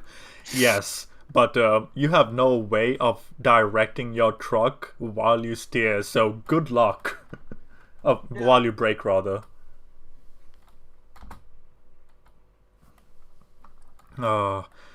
And then, then we have the heavy artillery coming into play. And I love how the guy shooting was just so confident that, and this is the precursor. Steve is very worried, and Harry has no idea what's going on. Yeah. So He almost dies a whole bunch. he does. And he's looking very concerned because, so, for context's sake, like, we're talking about an automatic machine gun. So, how an automatic machine gun works is that the spray of bullets are rapid. All you need to do is hold the trigger down and it will spray bullets. This guy was so They go very confident. fast. Yeah, and they go very fast, depending on the bullets that you use. But this guy was so confident, he only shot the one bullet. Yeah. He was just like, nah, That's impressive. I'm gonna- Yeah. And Diana is moving at freakishly fast speeds because she is reacting to the bullet real time, thinking about what to do, and then using the lasso to grab the bullet. Okay. The lasso's gonna make the bullet tell the truth. And the bullet's gonna be like, I'm sorry. I don't know. Oof, actually, what? Fucking YouTube and its copyrightisms. I really want to play the clip fully, but I can't because we'll get copyright claimed, so. Get struck down. Oh, I can't say it properly, but I was wondering if they made the mistake of leaving the casing, the bullet casing in, which would be really hilarious. Oh, that'd be rather funny. But yeah, she lassos it because that's how bullets work, and that's how the lasso works now. Apparently, it can just You know what pull tiny bullets. The best part is she is strong enough to drag a truck sideways. Yeah, losing power, my ass. Yeah, and you're telling me she had trouble ripping a lock off? I think not. Don't believe you. The very interesting displays of strength when you're losing your abilities. I know, right? Like, when I'm weak, I can barely move, but when Diana's weak, she gets powerful. She can just get out the way. Can you not do that when you're, tired or you have the flu and you feel very weak? Yeah. It's just common knowledge. You just go and kick trucks, don't you? Hell yeah. And she dismantles a part of the truck, and then they all start floating and flying. And it was so well executed that Diana lands right in front of Max. And I'm like, was that intentional? Because if so, my god, woman. Convenient. Ah. And at this moment, she asks, where's the dildo? And he's like, you're looking at it. Yes, and Max admits that he is in fact the dildo. Yep. So It's me. yeah, she starts skating on the truck, and she's now, after dragging the truck sideways, now she's having trouble, kicking another truck away from her because she's about to get squished. Yep. Phil manages to bloody well kick it away though. Yeah. It just looks like it takes more strain. It doesn't look effortless, but it still gets kicked out the way. Which is still pretty freaking powerful. So it's still like, okay, I briefly was like, oh no, she gonna get squished, and then she kicked it away, and I was like, that was not long enough for me to even be a tiny bit concerned. I was like, she's just gonna kick it out the way eventually, it's just taking her a bit longer. Oh no. What percentage strength do you think that she's at right now? 150. At the beginning of the film, let's say she's at 100%. What would you say that she's at right now? Around 95. Oh, I would, yeah. Well, actually, I'd say it's 100% when she's needed to be awesome, and it's at about 30% when we need stakes. Yeah, basically. This didn't give me stakes though, because she basically just kind of went, I'm struggling. Oh no, look, I kicked it. And I'm just like, I was not even a tiny bit concerned about your safety for even a minute there, because I was like, you are eventually going to kick this truck over. It didn't give me any indication that, oh shit, she may actually die in this scenario. Yeah. And you know what's really cool? Oh, go on. I was like, going back to Spider-Man 2, the bit where he literally falls, that was like, oh shit, he gonna die. can't remember. It's been a while. I think I know the moment that you're talking about, where he's trying to test whether he's getting his abilities back, and he runs across the rooftop like he did in the first film, and then he thinks he's doing it. He thinks he's going to make his way across, and then he falls right down, but he manages to swing on some laundry, hit a wall, fall onto a car, and then bounce off that car onto the floor. And then he's like, my back. Yeah. I know exactly. I know I've seen this thought film he was before, gonna die. I know. I briefly was like, "Oh my god, that's how you do stakes." I know I've seen Spider-Man 2 before. I can't remember any of what you just mentioned. I'll take your word for it. The specifics. I just remembered him falling, and I remembered being like, when I first watched it, I was like, "Oh, someone's gonna die." I didn't get that with this movie. I was just like, "Oh, she's struggling." Oh, so, diddums. Out of curiosity, how old were you when you watched the first Spider-Man 2 for the first time? I don't want to upset you. That's a good question. I'm trying to remember. When did it I don't come want to out? upset you. 2004. 2004, okay. So I was definitely in high school. You were in high school when you watched it? I think so, yeah. Oh, so well after its release then. Yeah. Okay. I didn't see it when it released, because obviously when I was younger I wasn't too into superhero films, so I watched it like when I started getting an interest in those. Okay. So more around the early 2010s, give or take? Okay. I'd say more like, I think more like 2000, oh my god. More like 2000 and, probably like 2009, around that time maybe. I can't remember. Fair. Okay, cool. I was just interested, because, like, maybe the theory that I was going to posit was maybe because of the age that you were when you watched Spider-Man 2 for the first time. Yeah. You experienced the stakes a lot more when compared to now. When you know the story structures of various films. So I was going to posit that, but that would be giving this film a bit too much credit. No, like I still get that now in some films. I'm like, oh my god, the stakes.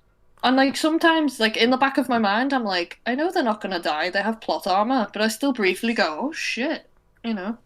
Yeah, that would work well when the writing is held up really well, and when the character is written in a way that's, relatable, in a way where, they're well developed and there's a progression happening and the story is consistent above all else.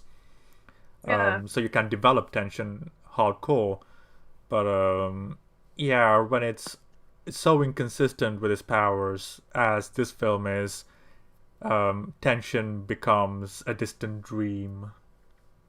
Yeah, That's like true. with this film, it's because you just watched her a second ago, like run really fast, stop a bullet, kick a car over, and now she's struggling a little bit. It doesn't really make you go, oh, she might die in this situation. It just kind of makes you go, oh, now she's struggling a little bit. Okay.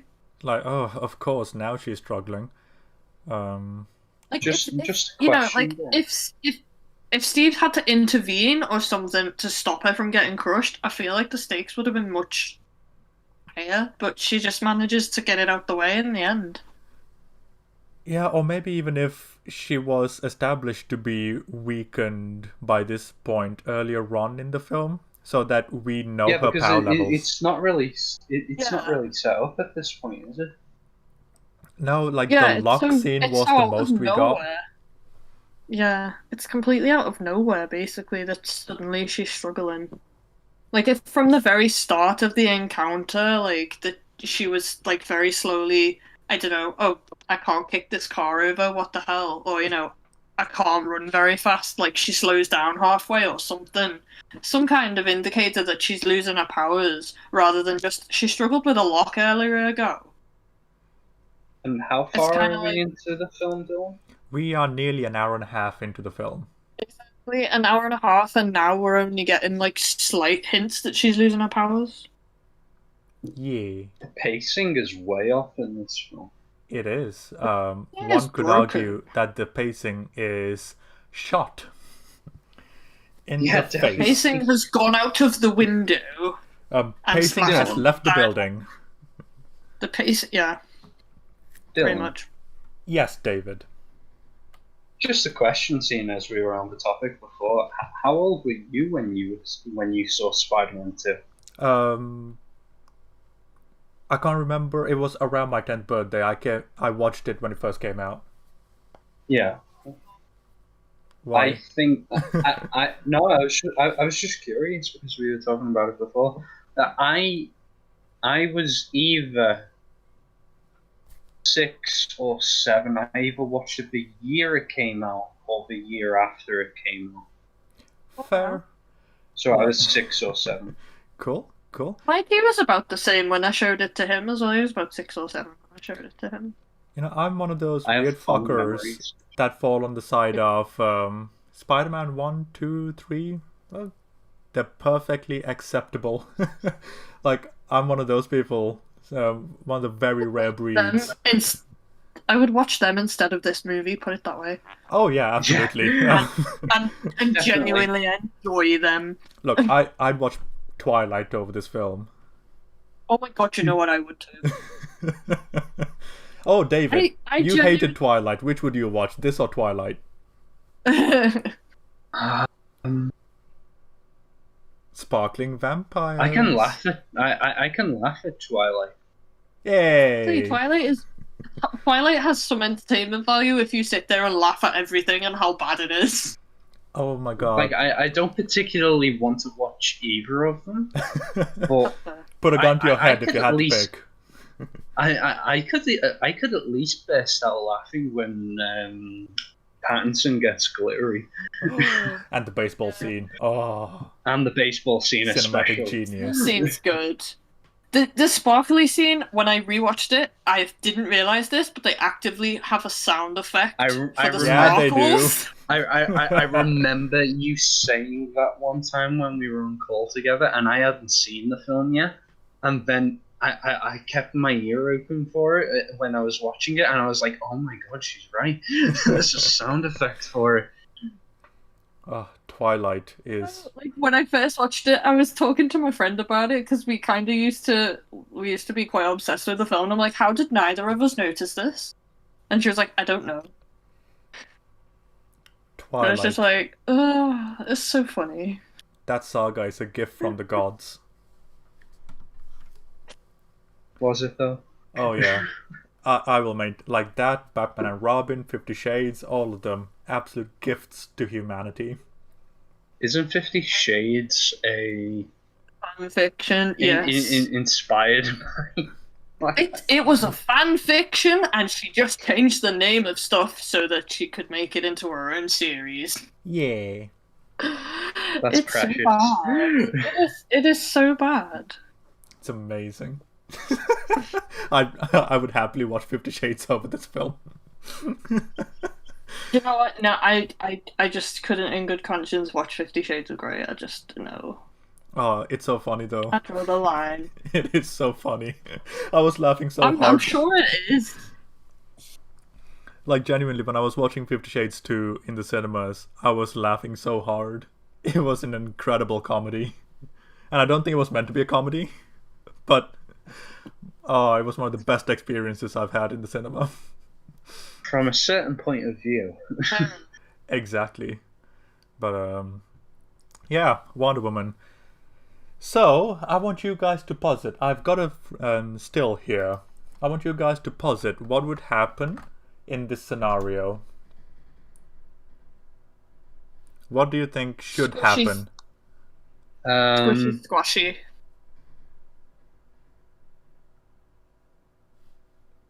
There are no wrong answers here, unless you're wrong. She could like, basically, she could try and climb up somehow. I don't know.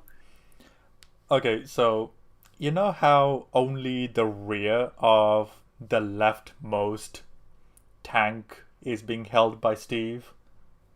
Yeah. So if you are trying to turn and only the rear is being held up in terms of going anywhere, the front end will still turn.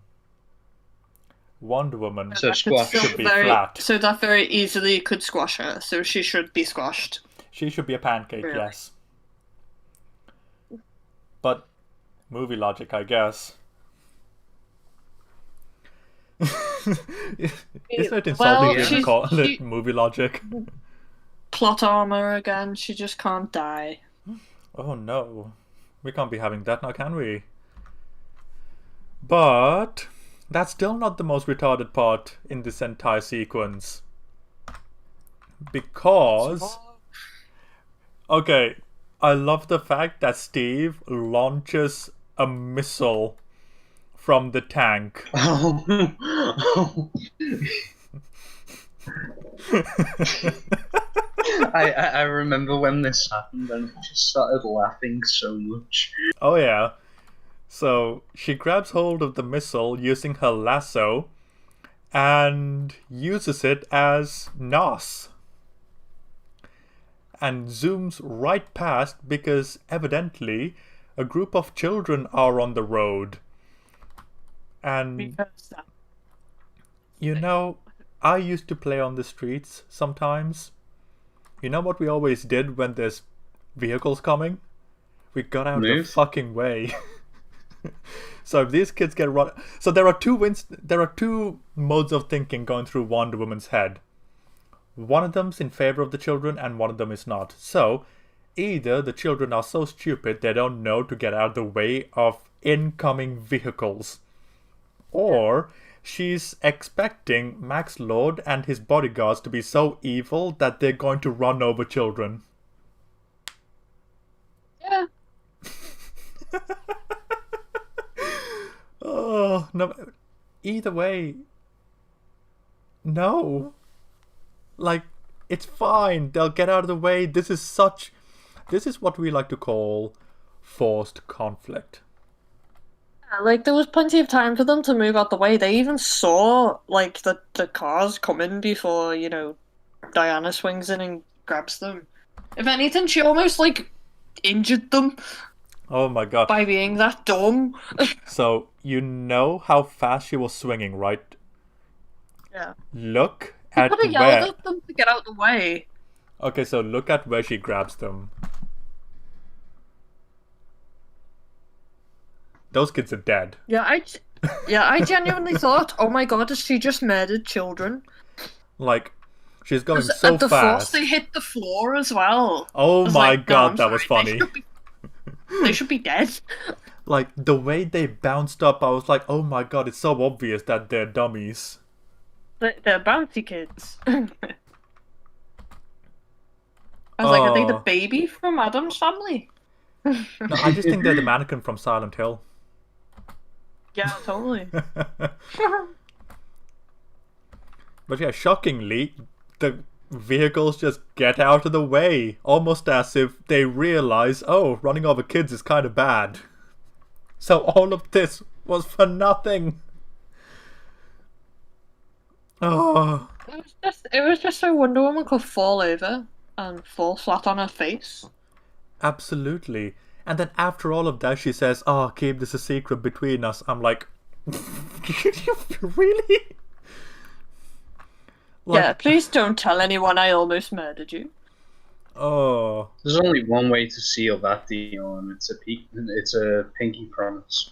Pinky swear. Pinky swear, please. Don't tell anyone. I don't know why. I just stopped exactly on this frame, and I thought it was kind of amusing. I've just got images now of Wonder Woman saying to Batman, I walked away from humanity 100 years ago because I made them all pinky swear. Unless she was killing kids, I guess. Oh my Yikes. god, yeah. So if this is in continuity with BVS, it's bad because it's not, and if this is in continuity with Wonder Woman OG from 2017, it's bad because that contradicts that as well. This film is just a mess. Yep, it's a hot mess. And not in a good way. Regardless, what ends up happening next is that the battle is over. Had to make sure the villains get away. Oh yeah, very true. Yeah. So the entire world is giving the King of Crude A hard time. not even a hard time, they're completely accepting that he owns this place now. Yeah. They're just like, he owns it. Go about your day. Yeah, absolutely. So yeah, from this point on, they get to a paid phone and they start talking to Barbara about the origins of the dildo. And it has very old origins indeed. It's a very old dildo. Very dusty. You know, like Ooh. thousands of years old levels of dildo. It's a real dildo.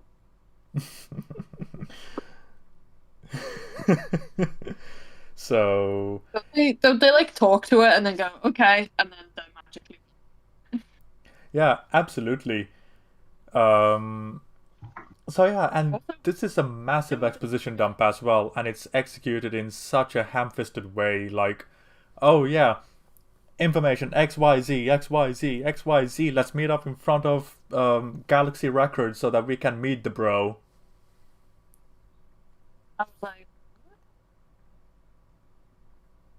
Oh, Amy, did you say something? I was just like, what is going on? Oh, right. And also, I was kind of like, what the fuck did you guys do with the jet? Is it still invisible? Did Maybe you they just lost leave it somewhere? Oh, but they used it. Possible. She I know. did say she lost the coffee mug, so.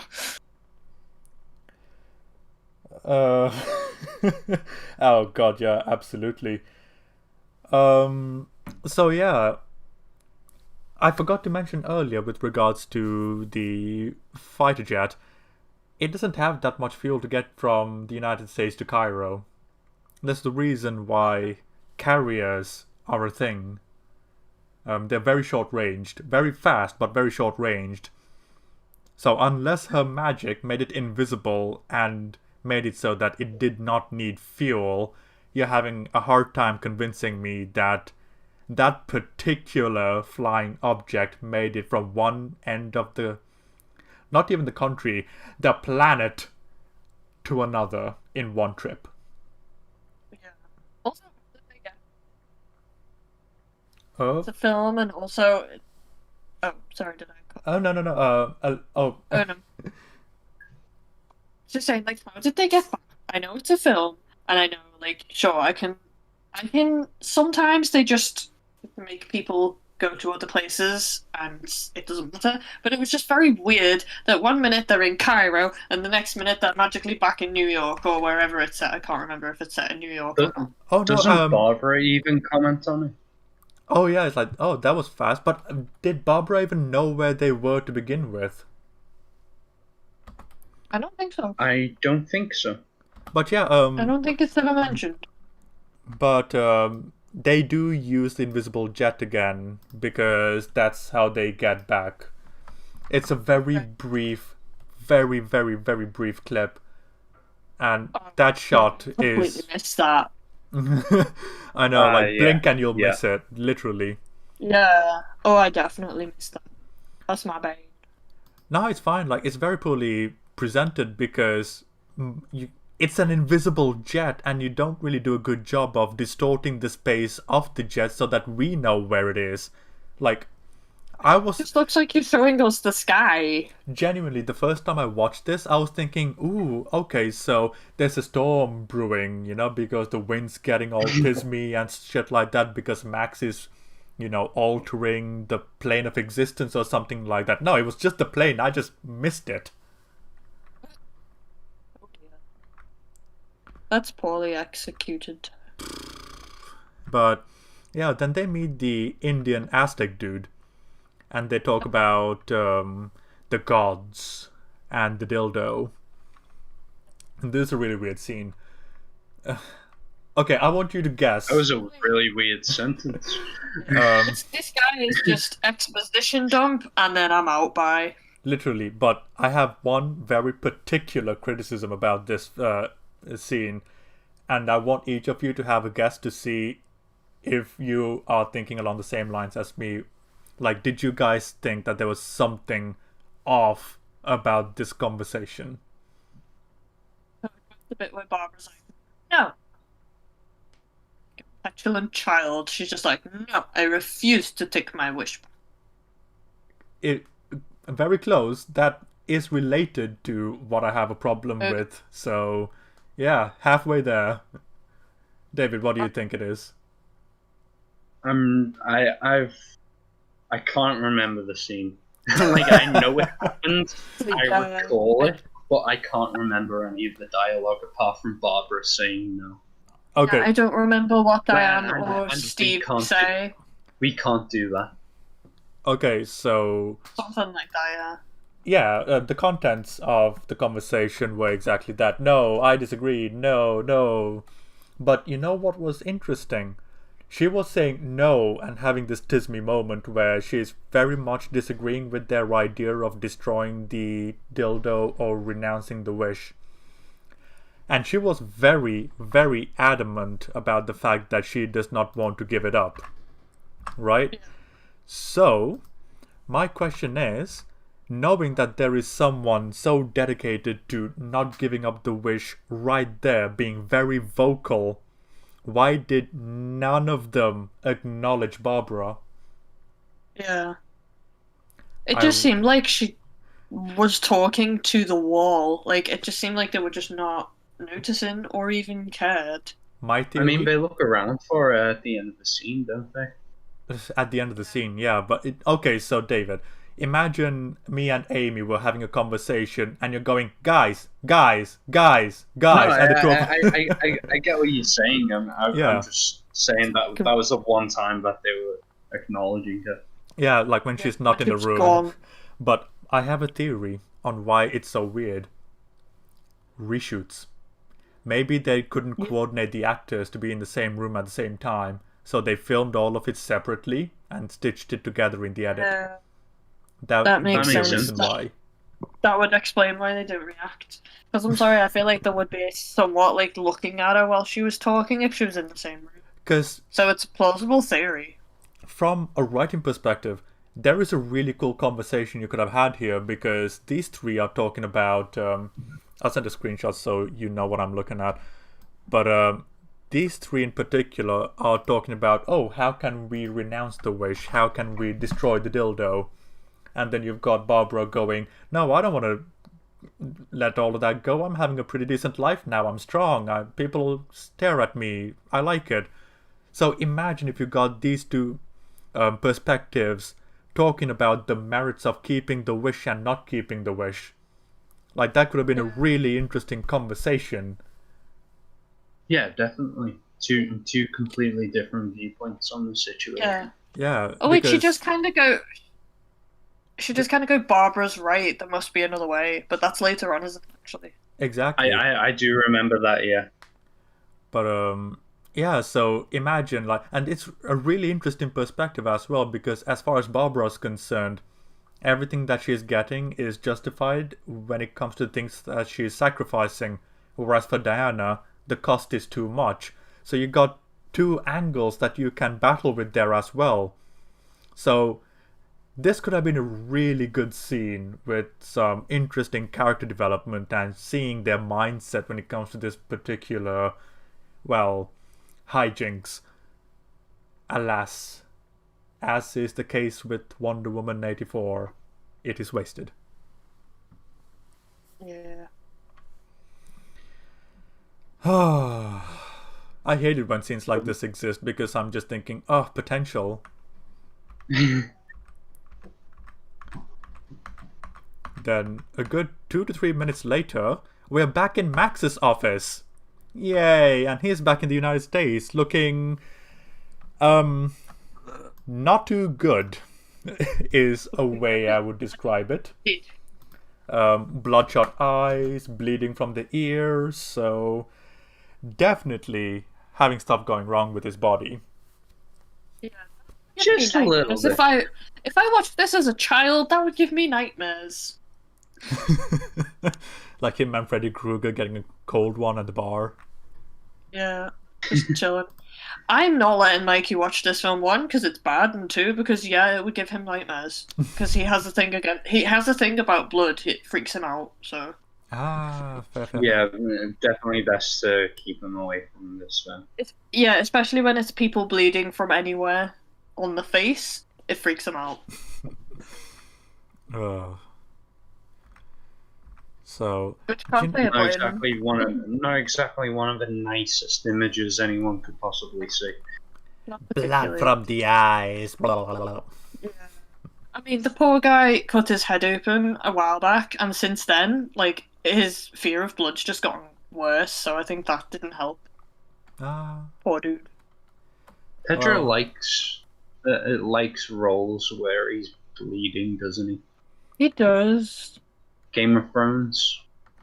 I mean, that was very significant bleeding for a very short amount of time. Yeah. So, I mean, if Yeah. you're gonna be in Game of Thrones, I think you have to assume there's gonna be a point where I maybe bleed. I would say, do you know what? Pedro Pascal is good at playing very charismatic characters. Because Game of I agree. Thrones, Yeah. Oberyn, very charismatic and very good. Kingsman, one of the very few things I liked about that film, his performance. Seen that yet? I still need to watch that. Oh, it's not worth it. But Pales in it- comparison to the first movie. putting it lightly, okay. but yes. But I still need to watch the first one. first one's I haven't good. watched I it. recommend the first one. Yeah. I like the I've- first one. Yeah, I've heard the first one's good from people, so that's the one I'm gonna watch. I'm not too bothered about the sequel, to be honest. But you know what? This is a very good scene. Not as good as the first very good scene with Max, because he's getting power hungry and stuff like that, and he's frustrated that his kid's here, and the kid overhears him, and I'm just like, oh my god, family drama. What's Max Yeah. gonna do? And we can see a complete change from the man he was with his son initially to how he is now, and I'm like, oh my god, progression of character. Whoa, my head's spinning. What's going on? Now, he goes through a few people, granting wishes, taking things from them, until finally he has the second best conversation in the film, and it is with his little boy. Because this entire thing, I love this conversation because, like, I know, right? Complimenting Wonder Woman 84, it's mad, but like, this is a great conversation because this is just a dad being a dad, wanting what's best for his son and saying, okay, you get one wish, son. You get to wish anything you want. Make sure it's gonna be really fucking worth it. And then the kid just goes, I wish for your greatness. And I'm like, oh my god, the scene. Yeah. Like, and then his reaction to it as well, it was like, oh my god, like, you had that one instance, that one wish to have anything you want, and you gave that to me, and it's like, oh. And it's so cool as well, because just before that, he was Sweet. about to wish for him to spend more time with him, like the liar situation. And as soon as he heard that was where the wish was going, he lets go of the kid. It's like, no, you gotta be sure about what you wish for. It's like, oh, this scene is good. Yeah. Like, retitle this film to Maxwell 84 and just cut Wonder Woman out of it. It becomes a much better film. Max Lord is the protagonist in this film.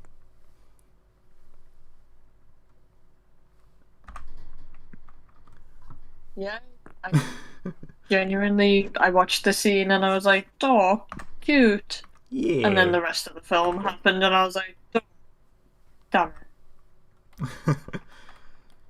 And then you got this look from the kid as well, it's like, oh, it's like daddy has to do what daddy has to do. And it's just, Yeah. like, there's a good film here. It's just not around Wonder Woman. That's the only issue. So, next, we gotta get back to Wonder Woman. And oh my god, like, okay, so I don't understand how in just a few hours or days even the state of the world has collapsed to this point. I feel like we missed a few I feel like we missed a few episodes. It's dialed it up to 100. Yeah. Like, it went from, oh, hey, it's... I was gonna say, it went from Doom with The Rock, where he's going, we gotta make sure the infection stays here, to him killing his own teammates in, like, seconds. Yep, Oh, I like, agree with that. this chaos is not earned whatsoever, considering the fact that 5 minutes ago things were fine. Yeah. It's like, how did he get to so many people and make them wish for stuff? And how... Because like, at this point, yeah. he hasn't figured out a way to address the whole world. Exactly. And why, in God's name, would you even stop for this guy to ask him, like, what could he possibly offer you? You know? It's like, what could you possibly get from, I just wanted a farm, dude?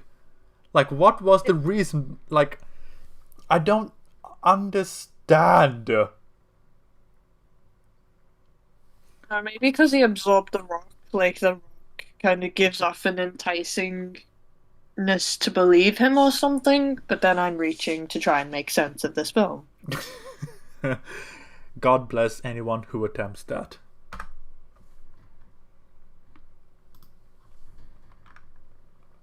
Ugh. And now we're in the apartment. And Amy, you brought up this scene earlier where she was going, oh, why can't I have this absolute one thing. What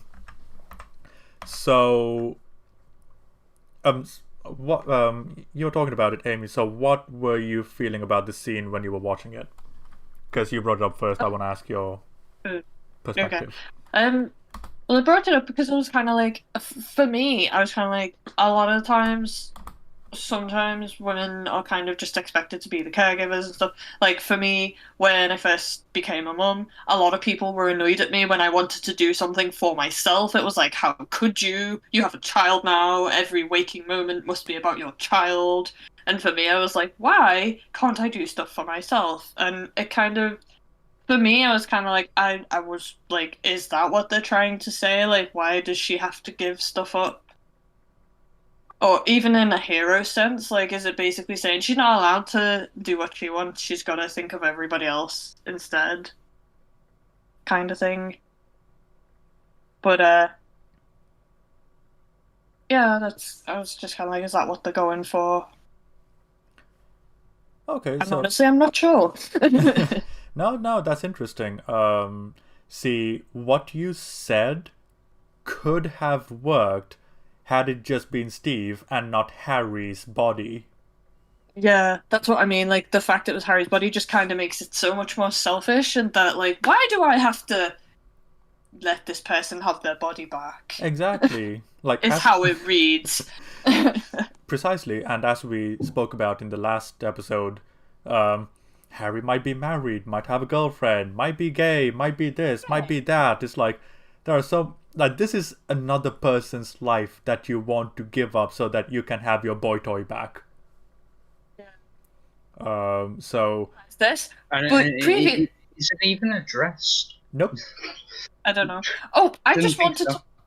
I just wanted to bring up one thing. You know, like, a while back in the scene where they're in bed, she actually says, I'm gonna figure out how my boyfriend came back in another man's body. So it's like, you know this is a different person's body, Diana. That is messed up. And just like in the first film, when Diana gave up on people because she was having a hissy fit about Ares not being Ares, again, Yeah. Steve is being the hero here, saying, you gotta give me up, Diana, because you gotta be a hero. Like, Steve Trevor has been more of a hero in these two films than Wonder Woman. It's actually kind of insane. Yeah.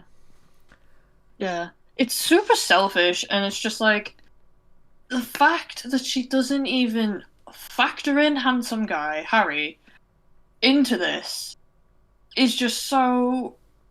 Oh, it's just, I don't know, it's so selfish. It's just like, oh, I don't want to give it up because why should I? Nah, I'm gonna throw a tantrum now. The argument would be so much more justified if it was just Steve Trevor in general. Exactly. Yeah. If it wasn't another person's body who you're basically saying, no, I should be allowed to keep you in this body. It's just stupid. Like, And okay. It doesn't need to be there. So you guys brought up Spider-Man 2 and the whole situation of Peter Parker trying to figure out if he wants to be Spider-Man or not.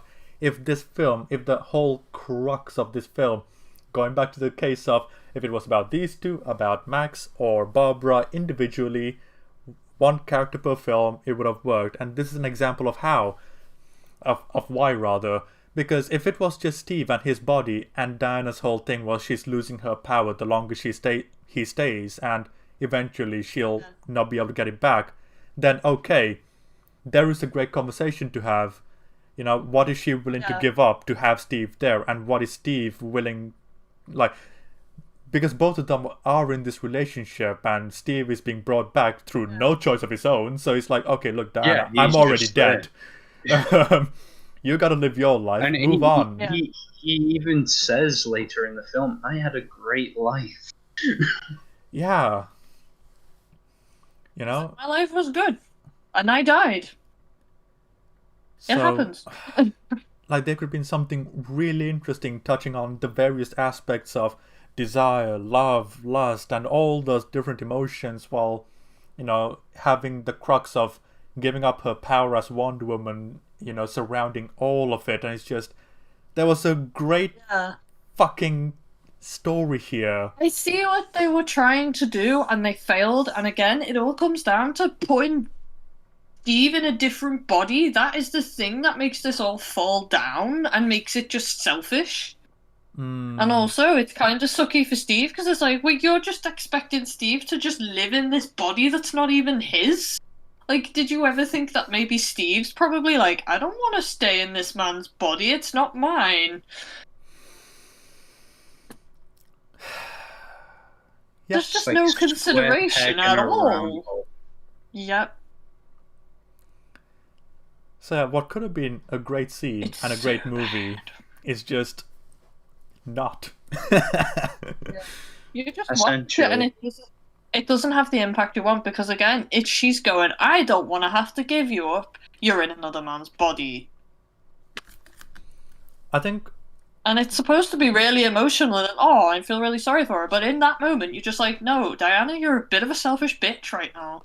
I think we're all forgetting something about this film that we haven't really taken into account yet, and that is the fact that every man in this universe is a horrible asshole, so it's justified in that way.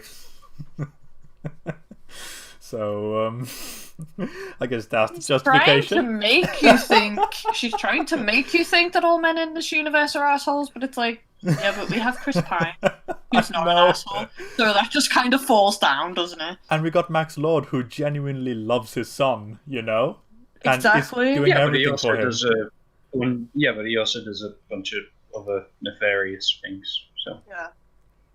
Also, not to mention when we get to the wish part, Oh, fucking hell, yeah. the dude probably helped many, many murders and probably helped a lot of racists who had horrible racist wishes there. So, yeah.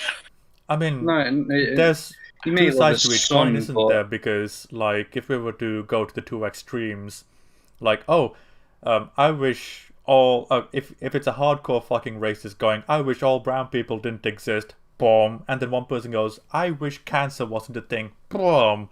Like, Yeah. balance, as all things should be, Yeah. which this film does not care about. Yeah. We'll get to that, but I just wanted to throw that in there because it's like, oh yeah, he's kind of responsible for a lot of horrible things happening. And too. do you know what? There's one emo fucking edgelord in high school that goes, I just want the world to end. Boom, film over, you know? yeah, that's true. Yeah. Or like I watched a video a while back. There's one person who's like probably gone, I wish my wife didn't have cancer anymore. Yeah. Or there's one person that's gone, I wish world hunger wasn't a thing anymore. Absolutely. You know, like, this film is assuming that all of humanity is corrupted to the point that we all have to take back our wishes, which is very cynical. Oh yeah. And it's just like, well, the person who wished for their wife not to have cancer anymore, they might just go, do you know what? No, I'm not taking that wish back. I don't want my wife to die. Now, imagine, like, baby Bruce Wayne with his parents dead, just saying, oh, I wish mom and dad were back. And then they come back, and at the end of the film, it's like, oh, keeping you are evil, so I gotta renounce my wish. Yeah. Let's see if somebody who can't have children, somebody wished who couldn't have children, they went, I wish I could have children. They're not gonna take that back. Literally. Or if like, oh, hey, I wish my mom was healthy again. Yeah. Just... Or, you know, if you were poor and you're like, I wish I had enough money to live. Yeah, I wish I had a roof over my head. Because that's naughty. No, gotta take that back. That's bad. Ugh. I have so many issues with it. Everyone's evil. That's the crux of the argument here, so it's fine. The whole This idea film- of this... Sorry. I was just gonna say, this film just basically says this. People suck. Yeah. But the whole idea of the stone just unleashes this Pandora's box of questions and faults with the movie.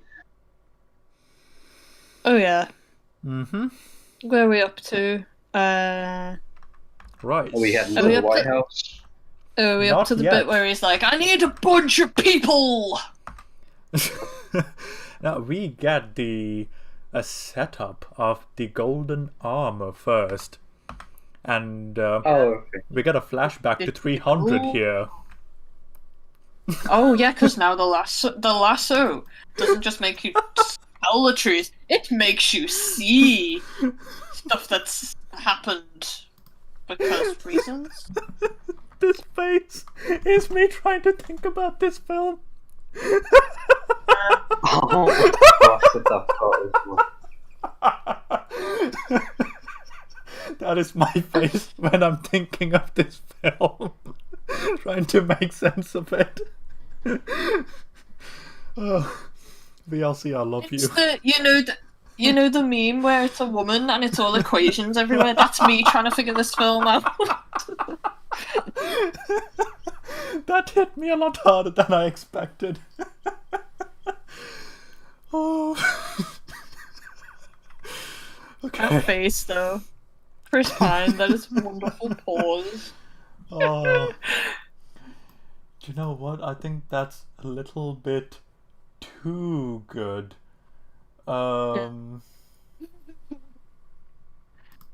Save image onto desktop. Desktop background. Alright. Oh no, what I have in mind is so much Don't want better. to know. Desktop, yeah. Oh, wow. That was a good burp. Yeah.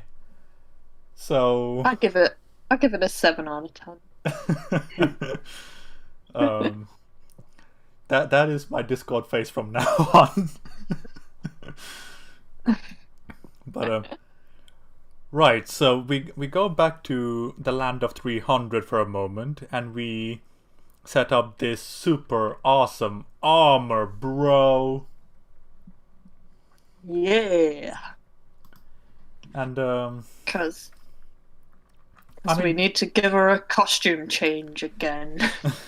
I mean, to be fair to this film with regards to it showing visions, Ares was able to utilize a similar power in the first one, so it's not It's just a outside the lasso. realms. It was just the fact that the lasso did it. It was like, since when can it do that? True. I feel But like then- it turned into it attempts to turn into kind of like a sonic screwdriver of it can do everything now. That's the thing, like,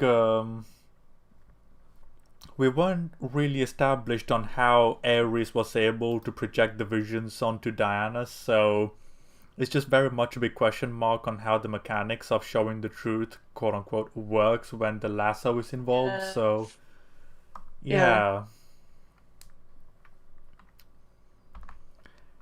Regardless, we get the final Amazonian that stayed behind to fight the humans, or to fight the men.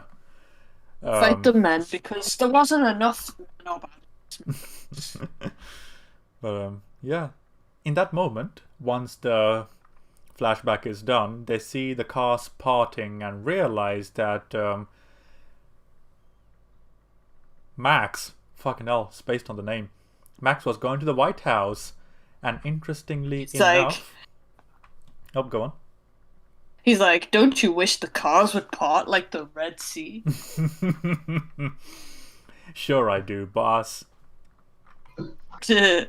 Sure, I do, but that's not gonna happen. Yeah. And then we have the scene with Max and the president. And the president is well Yeah, this- confused because he was this is supposed to be just- somewhere yeah. else. He's like, "What's going on? What did I want to talk to you about? I don't know." Oh my god, we got another winner here. No face. Oh, this film is a treasure.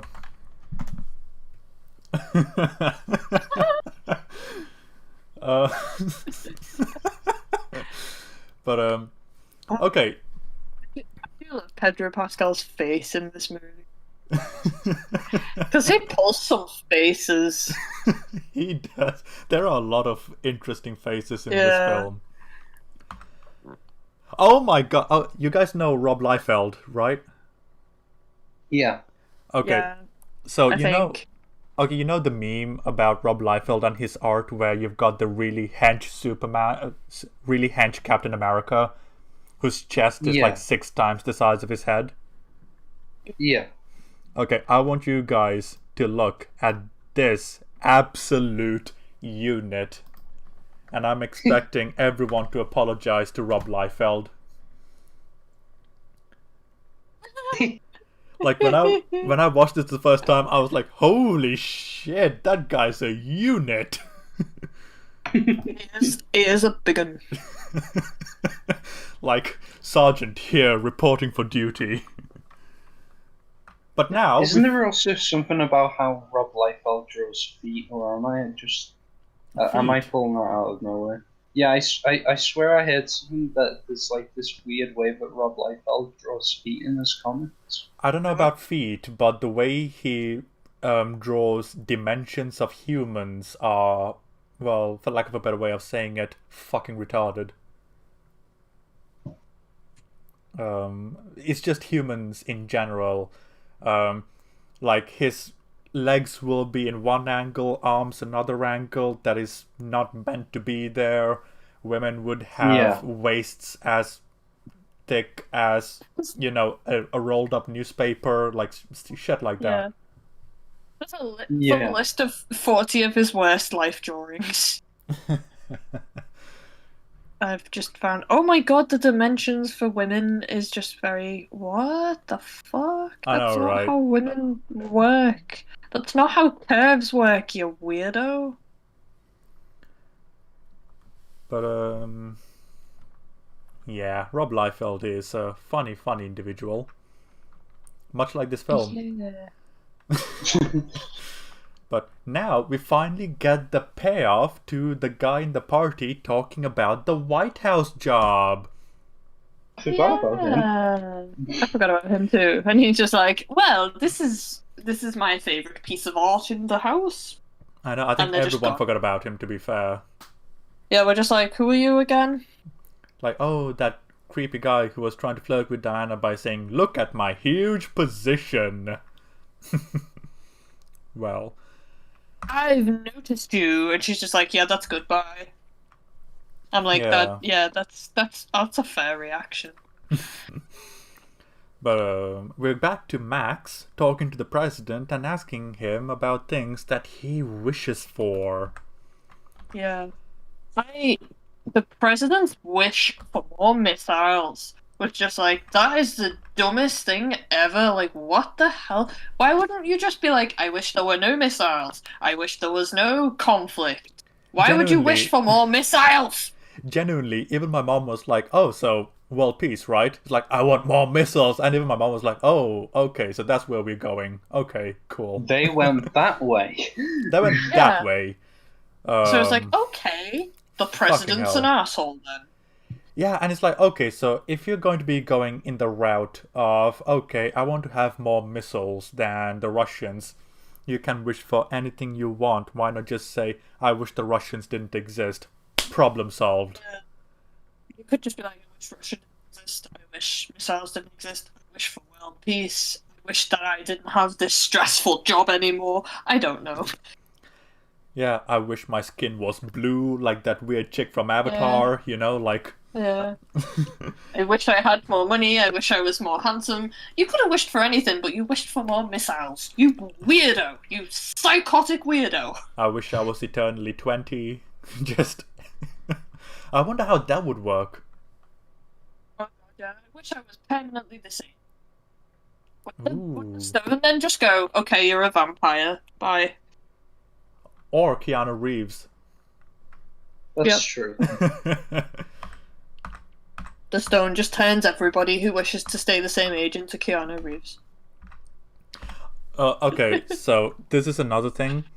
Like, when I saw Max bleeding from his nose, I'm not gonna lie, I was thinking, could they not afford anything better than ketchup? Oh my god, it does look like ketchup. It does. It does. I was so like, much. It did looks they- like he's just missed after eating a hot dog or something. Yeah, or maybe they could only get like a sachet of ketchup from Heinz from like the catering down the road.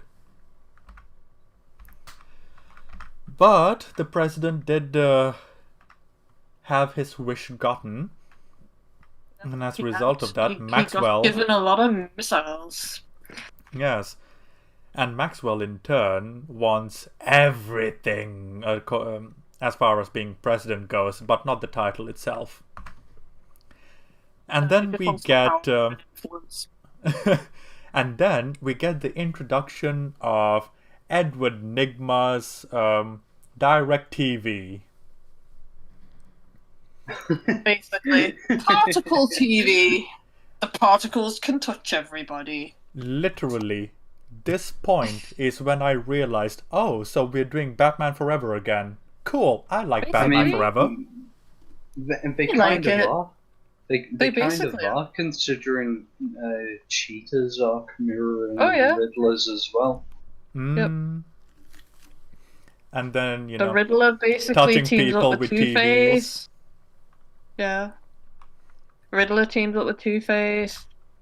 Cheetah decides to team up with Maxwell Lord. Very similar. It's just done badly. So the next Very face I'm sending you guys is my face when I hear someone trying to defend Harry's position in this film. Yeah. Yeah. Of how my face was when I saw it, because I was like, I knew about it, but what actually watching it happen is just disgusting Mm. and just anger-inducing. Oh, God, yeah.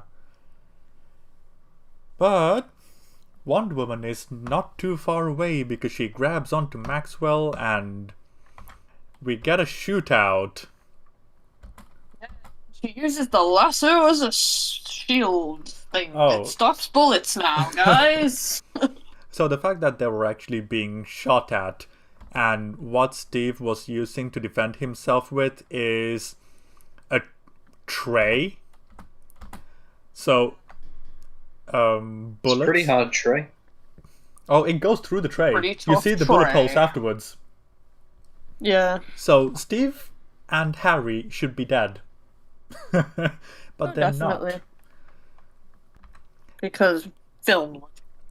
And now Diana says, "No, Steve, you can't hurt them because it's not their fault," which is interesting, considering she was so eager to demolish World War I soldiers who were supposedly there against their will. Different now, though. It's like, that's so weird that now she's bothered about it. Absolutely. And this fight is kind of diabolical. All the way from framing, staging, and what the characters are doing, and the faces that Steve is making. There's more Steve. There's more Steve face. That's a duck face. Oh. So Steve's like, "Hey Diana, look, I'm a duck." yeah, absolutely. So funny. So yeah, she manages to stop Max from escaping by punching a bullet into a vase. And as she is about to make sure that Max is upon their possession, what ends up happening is our very old friend, who we haven't seen in like nearly half an hour at this point. You know. Walt is in like, "What up, guys? I Yeah. can walk in heels now. Did you know that?" Oh my god, yeah. Shots of her in heels. There were so many shots of her in heels. And I'm like, what does that even have to do with being a cheater? It's a very good question. I don't know. Or maybe it's a woman I'm still empowerment thing pondering. that I don't understand. I don't know. Absolutely hate the idea that you have to wear heels and be good in heels, because it's like, have you tried fucking walking in heels? It's like trying to walk on stilts, and it's really dumb. I am no woman, so I do not understand the message trying to be conveyed here. I was hoping you did, but clearly they missed the mark. I do not understand either. Fantastic. Also, non-binary, so don't identify as woman, don't identify as man. Oh, right, shit, yeah. It's okay. I mean, I do use she as well as they pronouns, Yeah, but the she part is Yeah. what fucks me up, so... that's fine, don't worry about it. I'm just gonna keep reminding you, because obviously it's still new for me too, and I still accidentally call myself a woman, and I'm like, actually no, I'm not comfortable with that. So Alright. it's yeah, I'm getting used to it too. Don't worry about it. Cool. But yeah, the whole message about heels, because I do like to wear heels sometimes. I still don't understand what that has to do with anything. It's just funny to me. Like the one Yes. shot of her in heels, the one shot of her being able to walk in heels, because she talks about not being able to walk in heels. So, like, that was fair enough. Like, it's like, oh look, I can walk in heels now, yay! That was all you needed. You don't need the multiple other shots of her in heels. That's what I'm confused about. I mean, like we said earlier on in this episode, it's like they take Plant and Pelf extremely with extreme diligence when it comes to certain things, but not others. The heels were the primary focus of this film. So, and also they've made her clothes somewhat like, I guess they're trying to sort of hint towards, oh look, she's getting a bit more animalistic. Yeah, I mean, she did make that compliment towards Diana, saying, "Ooh, leopard print, yeah, feisty animal, yeah, ooh." So I guess it's kind of maybe in character, but that's going off on a limb. That's trying to make sense of it. So they have a fight, and Diana just gets whooped. Yep. I gotta say was kind of nice to see because she like almost never gets beaten in anything ever, even when she was losing her powers very slowly. So I was like, she's finally actually not winning a fight. Oh my god. Yeah, absolutely. So yeah, people are just being thrown left and right, and it's a resounding loss for Diana. Not even just a loss; it's a resounding loss. Yeah. It's just straight up. Kick your ass. Yeah, and then there's this weird part by whatchamacallit, Barbara just going, "Oh, what, little old Barbara doesn't understand what's going on," and I'm like, "Well, clearly Yeah, you do like- know. For fuck's sake, film, what are you even trying to say with that line?" Yeah, it's like, what are you trying to say that Diana's being condescending to you? Because I don't think she is. I think she's just genuinely like trying to explain to you See, something. in a better written film, like That would if make they sense. actually had a decent relationship that was pre-existing and everyone else Yeah. around was treating Barbara in a condescending way, we could have related to her feelings towards the general people being directed at Diana at this moment and saying, "Oh, you were just hanging out of pity," or some shit like that, just try to make her seem evil as well as a justification or something like that. But that would require a lot of work in the writing stage. Yeah. And they just didn't do the work. And it's like I say, it's a shallow friendship, so it doesn't really work when she's like, oh, you just see me as this pathetic little blah, blah, blah, blah. It's like she kind of didn't see you as anything really because she didn't spend much time with you. I think I found a mood for me right now, thinking of this film. Like, my mood right now is this. Yeah, I mean, after watching one before. But yeah, she gets beaten thoroughly. Her powers are almost completely gone. And Barbara is saying, "Yeah, I'm number one now. Hooah!" And then goes along with Max. One, she's good. I like that one. Sorry? I like this one. And he's like, don't hurt Barbara. I like Oh this god, one. yeah. But at this moment, it turns out that all of the nukes are coming online and the Russians are finding it to be an attack on the Russians, and ooh, global cataclysm is upon the horizon. It's really about to happen, y'all. Yeah, and we got... I think we'll... Do you want to know what I think would have been an interesting conversation? Oh, do tell. Oh, What would have happened if Steve found out that World War II happened? that would have been interesting. World And then he War would have been II. like, why didn't you fucking stop it, Diane? World War II, Vietnam, the Korean War, yeah? All three of those. And he's just like... And Diana could just be like, oh, that's a good question. Yeah, so see, the thing is, I don't I was know. kind of pining for Didn't you, Mr. Pine. Yeah, I was just kind of busy making a creepy shrine to you and just being genuinely mopey and just, I couldn't be bothered. And Steve could have been like, I should have just tried to survive the war, because I could have done more than you did. God damn. Once again, David, you just kind of established why Steve is a better hero in these films. Yeah, But I think the what... writers are just absolutely failed on every level. Okay. Try again, guys.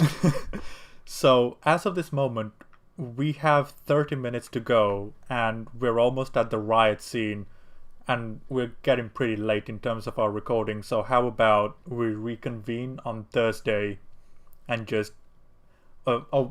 actually, we'll figure out which day we're going to record this after we're done recording, so how about we call it a day for today?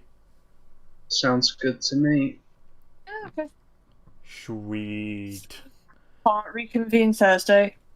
Um, I'm streaming.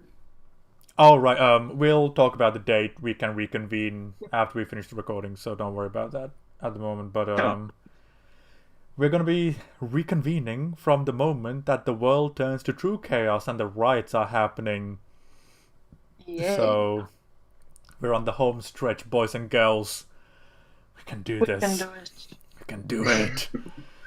So, with that out of the way, to everyone who I has don't want been to talk about.